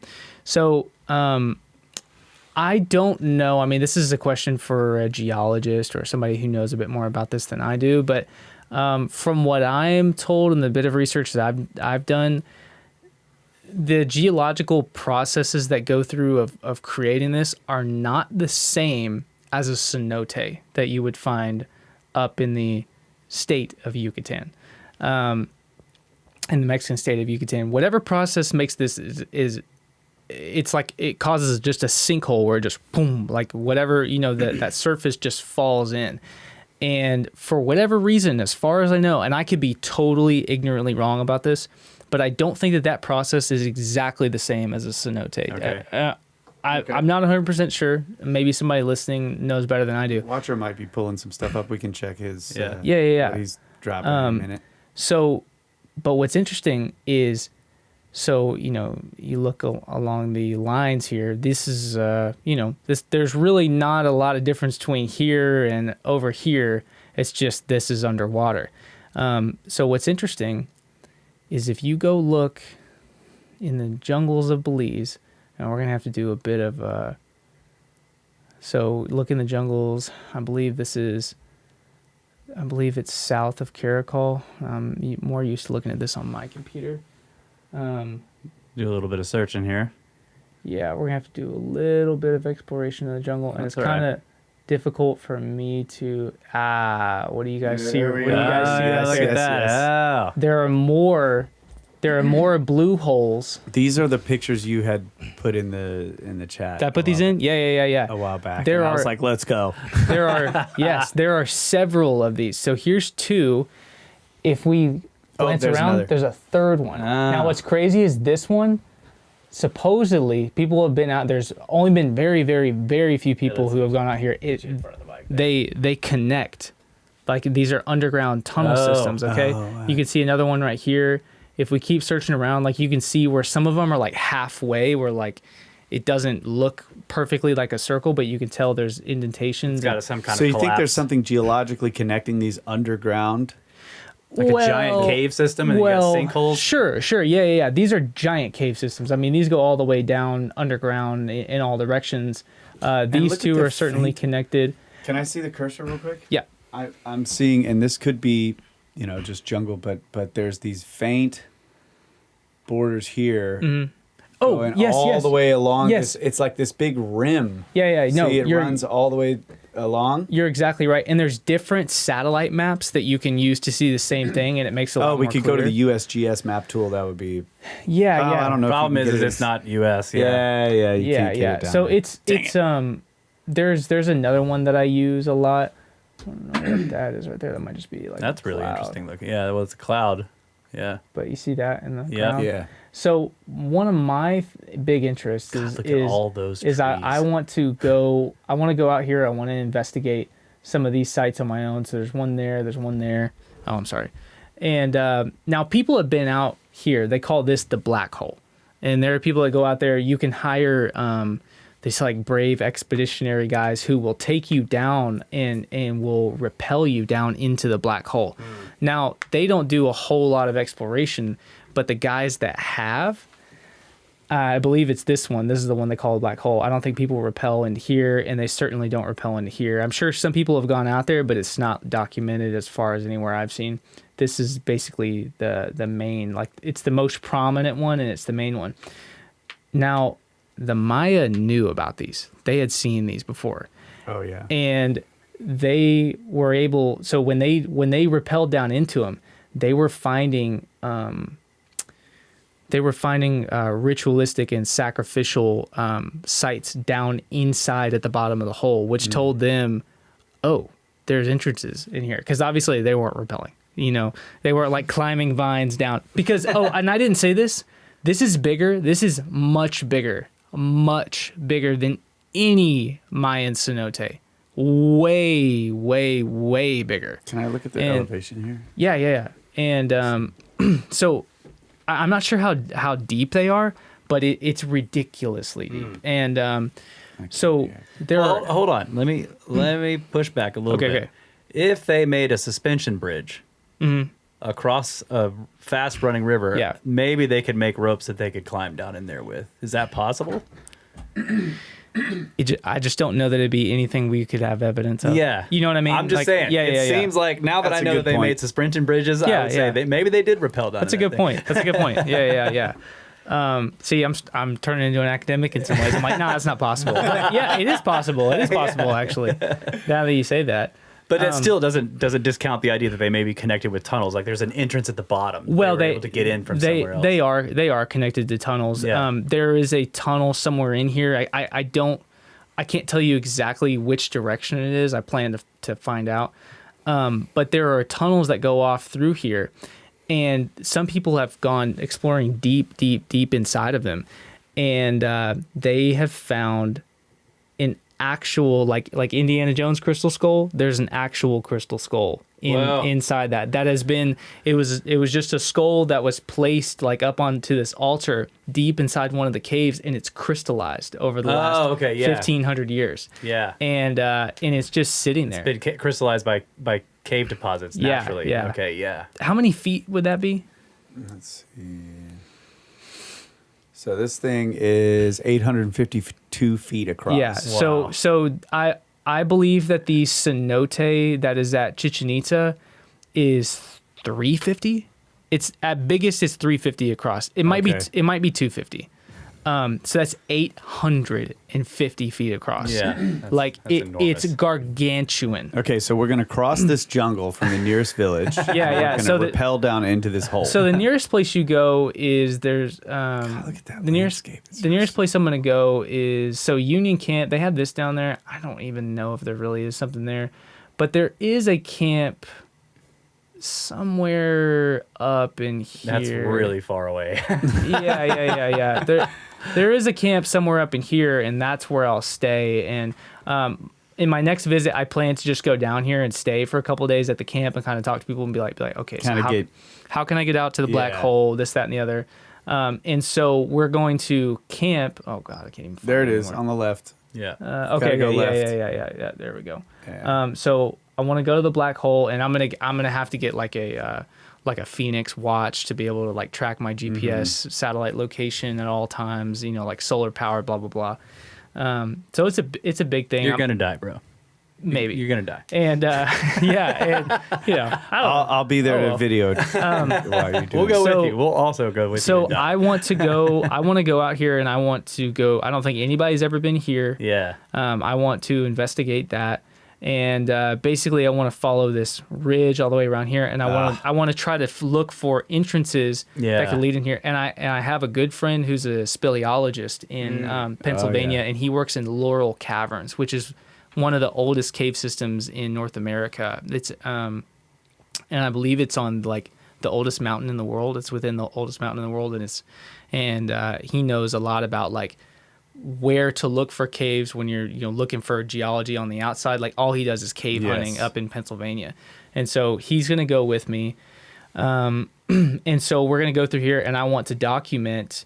What did the Maya, what kind of significance was this? And really, I just want to bring light to an area of the Maya world that not a lot of people know about, and an area of the ancient world that not a lot of people know about. And the book's basically going to be a deep dive just into the Fertile Crescent of the Maya, which is all of this right here that nobody ever talks about. People only ever talk about Tikal in Guatemala and Chichen Itza and Tulum and things like that. And so this is a totally kind of unknown world. And this is the oldest part. This is the oldest. Well, I mean, they're all kind of equally as old because it's not like they built on top of Yeah, and they were like cultures that saw each other, and they're like, oh, let's do that. Oh, let's do that. Yeah. Let's copy those guys. It wasn't like the Nile where everybody's just in one spot. This civilization grew naturally, but according to the data. Yeah, I mean, you're looking at like Coelho and Cerros, these ancient sites that were here that are some of the oldest Maya sites in all of the Yucatan. And so the basis of my research, probably in my career, will be over the Maya of Belize, and I want to lead like tours there and do stuff like that. And so, yeah, that's kind of where I'm at. And so I want to do lots of expeditions in the jungle. And it helps because it's in an English-speaking country. So if something were to ever go wrong, there would always be somebody that I could like effectively communicate with. So, yeah, cool. So if you guys want to come, let's do it. Yeah, we're doing this. I mean, you sold me on it. Sure. Totally sold. Yeah, that's really great. I love it. That was fantastic. Oh man, I've never been really into the jungle. Mm-hmm. Like I've been at the edge of a jungle that had recently been cleared. Mm-hmm. And I walked in maybe, a couple yards, 10, 15 feet, something like this. And it's so thick. Yeah.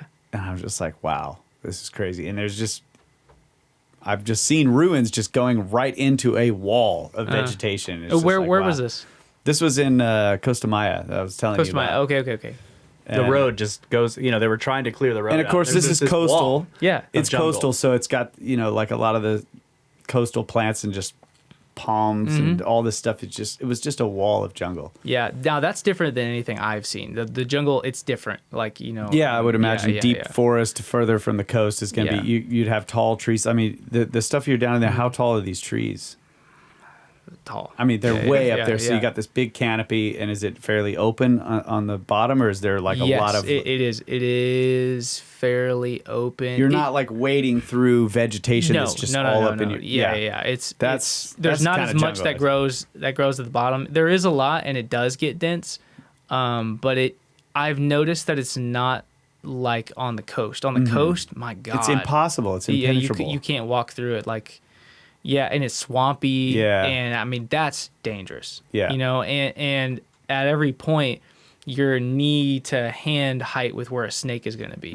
But deep in the jungle, the snakes are at your feet.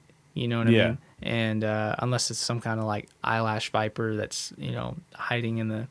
Basically, the main worries. Let's go back to right. let's go back to like what all is What going is to gonna be killing kill us? us. Yeah. So I wanted to address this. Okay. So the main things that will kill you in the jungle. All right. There's not a lot. There's a lot, but it's not the things you would think. Like, it's not necessarily a jaguar or something like that. The Blue Ridge part of the Appalachian Yeah, the Watchers Range. put some stuff Yeah. up here for us to look at. Oh, I just switched okay. back to Blue the Ridge, Watcher yeah. panel. We've been in Google Earth this whole time. So that's Yeah, so so- the sinkhole. So this blue is hole- only 165 by 200 feet is the cenote at Chichen Itza. So that Okay. other one was 850. 850. Yeah, it's Huge. Wow. And So- this is right. you're good. This is the sinkhole of the Blue Hole originally formed as a limestone cave Yeah. during the last glacial period when the sea levels were much lower, because there are stalactites in there which would not obviously form if it was underwater. Yeah. So anyways, okay, the stuff that will kill you in the jungle. So let's just say we arrive at Yashilan and we start heading off into the jungle looking for ruins. Number one is in North America, we freak out about copperheads and rattlesnakes. That's nothing. Brett, you might know like a rattlesnake bite is or the Watcher. A rattlesnake bite, it's really it can kill people, but like the vast majority of people who are like sturdy and healthy, if you pop like a few Benadryl and try to sleep for a week, you can survive it. It would be better to get hospital treatment, but you're gonna be spending a lot of money.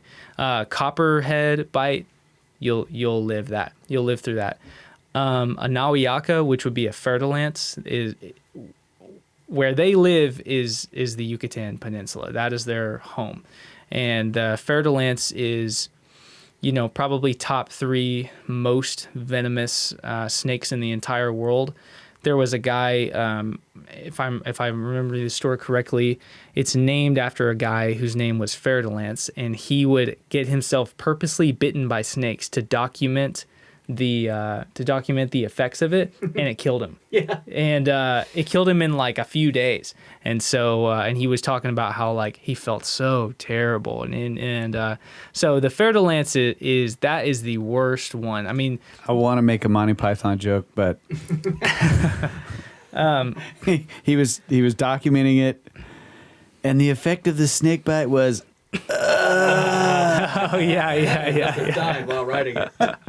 Yeah, that could be like in reference to the guy who died from the fer-de-lance. Like that really could be where that comes from, because it's pretty similar. He was in the middle of like writing the symptoms of it and he died. And so Doing it for science, folks. know, yeah. That's dedication. And These people are hardcore. so you got the fer-de-lance.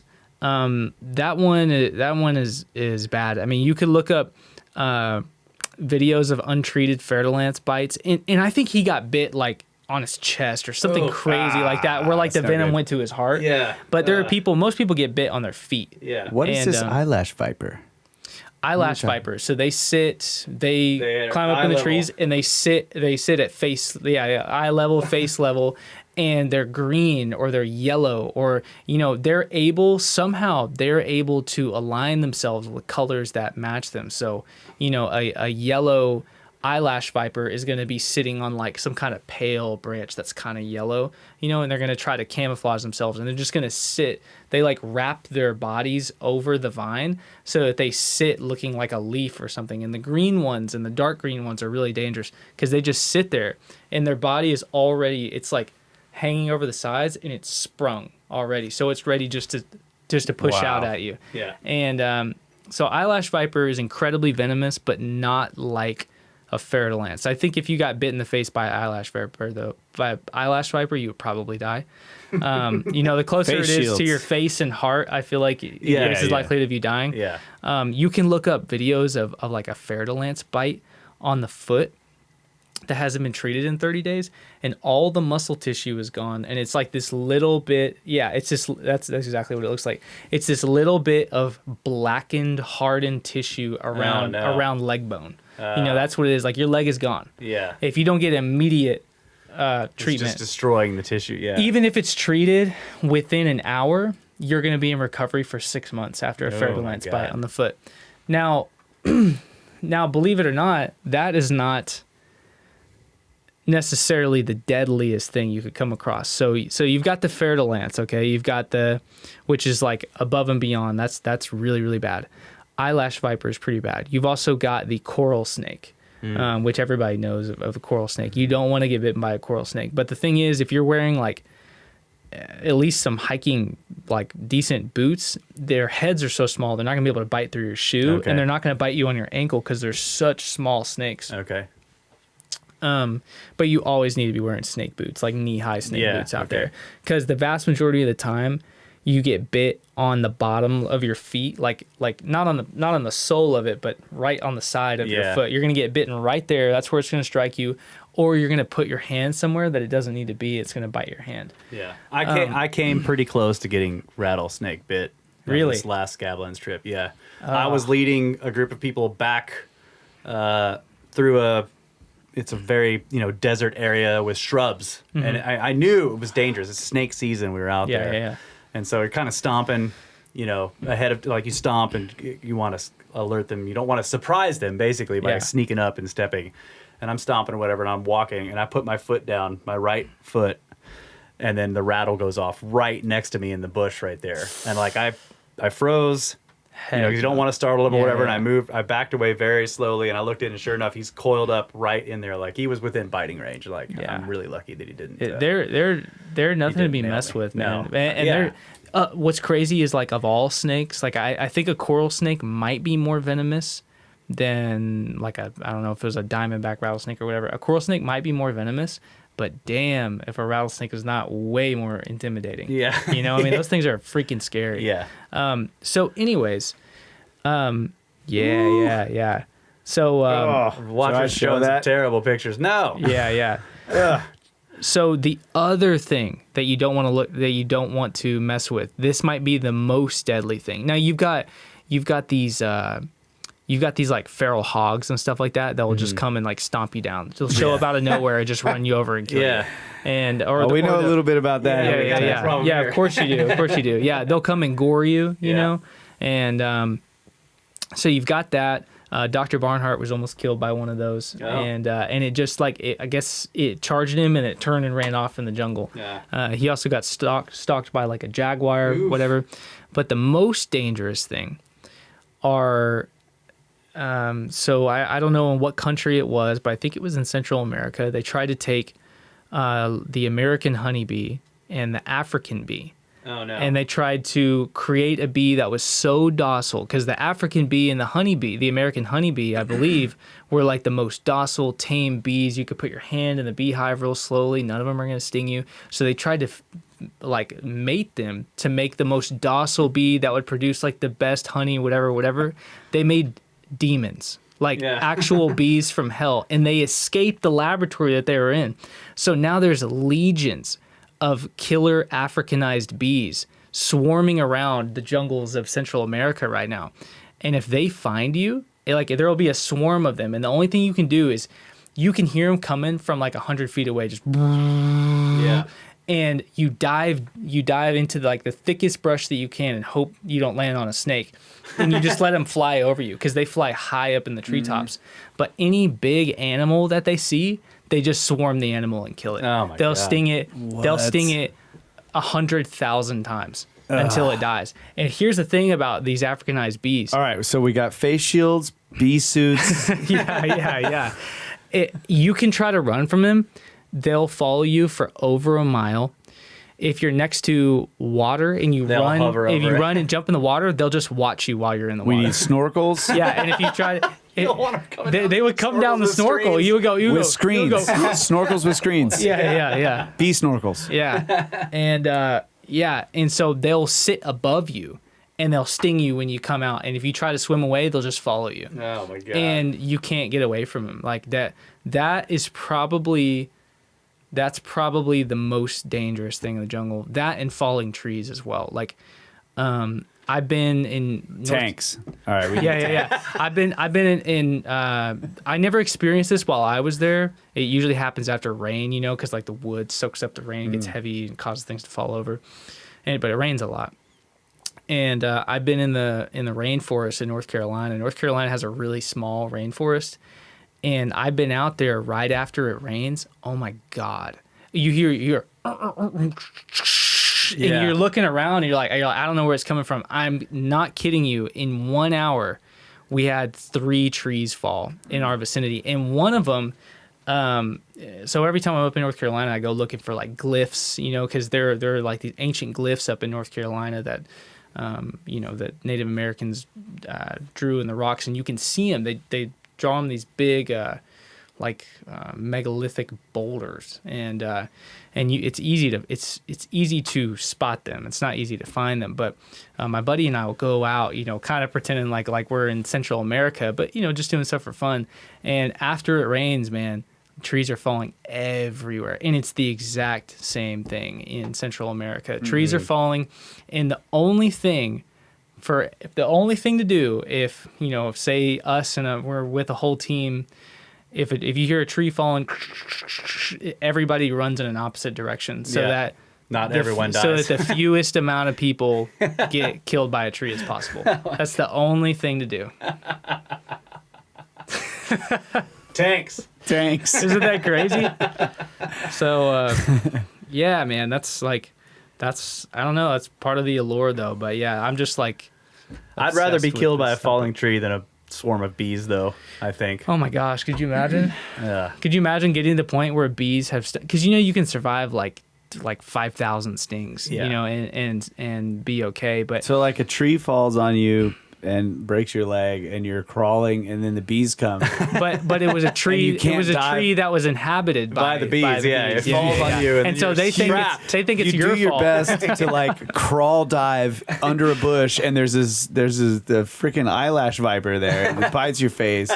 Yeah. It bites your face, and now you're freaking out, and you're frantically moving, and then the bees are like, "Oh, he's the reason that The our tree tree fell, fell yeah. over. Kill him." Yeah. And so they sting you to the point that you comatose. And it actually counteracts the venom of the snake, and then they kill the snake because they don't like him either. Yeah. Oh yeah, they would swarm a snake for sure. Can you imagine Okay, a snake getting so we could swarmed by survive. bees? So then at the end of the day, you just have a broken leg, Yeah. The bee. and then you you make have a a splint. superpower. You have a You make superpower a or splint something. from the fallen tree to put on your leg. and you're good. Yeah. Tie it up with the snake. Let's do this, bro. I'm down to do it, man. I'm down. Yeah. So, What a Damn. fantastic show, man. Thank you.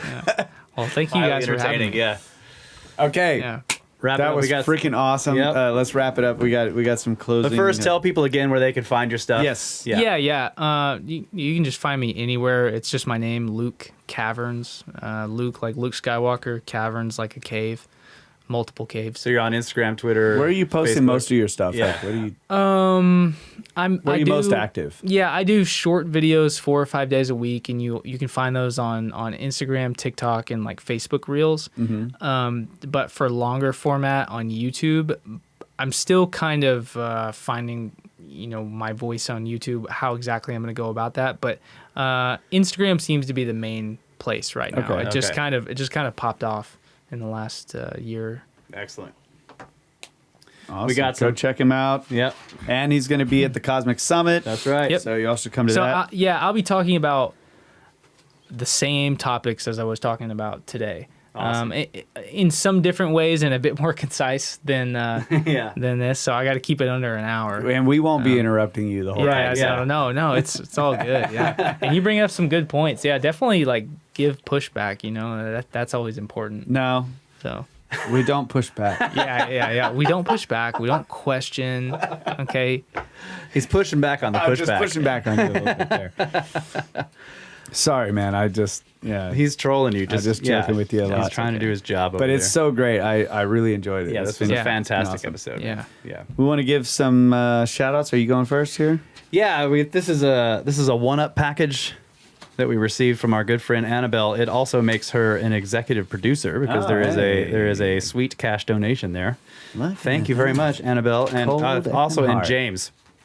So, I normally demand that people not send me handwritten notes, but I think I can read this one, so I'll try it real quick here. So it says, "Dear Russ, James and I have a winter/early spring routine of a Friday afternoon ski at the local ski resort. Since our return from a life-changing trip to Egypt with Uncharted X and friends in November, we usually listen to an Egypt-related or otherwise ancient civilization-related podcast during the 40-minute drive up and down the mountain. Recently, we listened to a Snake Bros podcast where you were very clear that Grumpy Morning Russ does not want anyone to email him cat pictures. So that's why I'm making sure that this picture of my neighbor's cat, Fluffy, is sent to you via snail mail. Also enclosed is a token of our appreciation of all that you do, and Kyle, too. Cheers, Annabelle and James." And yes, she gave me I this love y'all. lovely drawing of a cat That's great. sent by actually snail really mail. good. So she's getting around Fluffy. Grumpy Morning Russ's rules. Don't send me cat pictures. Fluffy. Yes. That's a really nice picture. It is a great drawing. Yeah, it's very well done. Thank you so much, Annabelle. That's great. Thank you. All right. So another executive producer of this show is Alisa Voronova. Ah, $105. And then this is a little bit dated. Sorry, we haven't. Kyle's been slacking on his job over here. I'm so sorry. She says, "Happy anniversary, Snake Family." So, because this was May 20th, which is mine and Laura's anniversary, and also Oh, Elisa's birthday. Yeah, that's right. She says, "Love you, my brother and sister." Awesome. And happy birthday to you, late birthday. Thank you so much for that. Thank you. Next is Anne Who Knits. $200. Wow. Executive producer Thank you, of the Ann. show. Another Thank you executive so producer. much. And she says, "I have no idea what you might do with this. Absolutely none at all." She tried to tell us one time we had She's to buy always trying to tell pizza. us what we can do with their donations. She tried to tell us this is for pizza for everybody at the Scablands tour, and I was like, "No." That's funny. And you then we so much. ended up buying pizza for everyone at the Scablands tour. Yeah. That actually did happen. We didn't purchase it with her donation, but pizza was Yeah, done. yeah. Yeah. Thank you so much, Anne. Thank you, Anne. We really appreciate Long it. time supporter of the show. Yeah. Much appreciated. And then we have, I really love this last name, but this is Peter Chesbrough. But I kind of want to make it cheeseburger. It's Chesbrough. Chesbrough. Says, "Thanks for these eyes and extra gray matter. Keep it unreal. Cheese from the Discord." Okay, so he's cheese. Oh, okay. It's cheese. Thanks, buddy. Yeah. $88. We're going to make you an executive producer of the show as well. And then finally, we have Charles Meredith with $40, an associate executive producer. Says, "Thanks for all you guys are doing. Love the show." Thank you guys all so much. So much. The support means a lot to us. We really appreciate it. And thanks to all the new people who've been joining the Patreon. It really helps. It does. It helps the show a lot. And Kyle's got plans for new equipment. We're changing some stuff. So it's really great. And of course, you guys are always, all the support gives us a backup for when we go on trips. You know, we're not worried that if something happens that, you know, there's always money to get tickets to go home if there are emergencies. So we really appreciate that. It's like a peace of mind Safety net. that you guys provide for us. So thank you so much. And we definitely need to use it to go to the jungle and Yes, crazy some of this money now clearly is going to go to us getting lost and dying deep in the jungle somewhere. Yeah. Because and whatever's left over, pay for funeral costs. genius. First for anti-venom, then for the funeral costs, right? Yeah. Thanks, Luke. Thank you so much for coming on the show. It was awesome. Yeah, appreciate it, buddy. Yeah, after the cost of antivenom, there's not gonna be a whole lot left. You're gonna have a pauper's grave, like dig a hole and kick you in it. We prefer, skeleton on the spikes. There's no funeral required. No funeral required. That's right. All right. Thanks to all of you listeners out there. We love you guys. Always have. Always will. Good night, Adamu. Get back to work.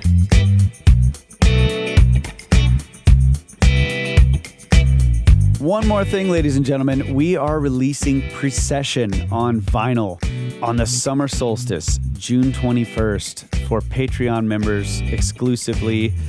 It will be $45 a record, and signed copies will be at no additional charge. After that, July 4th, we release it to the general public. It's $55 per record, and signed copies will be an additional $10. This is a beautiful double record album. It's 180 gram, high quality. It's a gatefold jacket with artwork and lyrics. It's just wonderful. We're very proud of it. And I hope you join up to the Patreon. It's actually cheaper if you join the Patreon because, it's only $3 a month. So you can join the Patreon, buy the record, and then cancel. Or maybe you'll stick around for a little bit because we've got some cool new music on there, some drafts, a couple of little live performances and other things that we kind of stick up there from time to time. So anyway, we are very excited to release this, and look for it online at $50dynasty.com or at our Patreon, patreon.com/$50dynasty. Thank you. Love ya.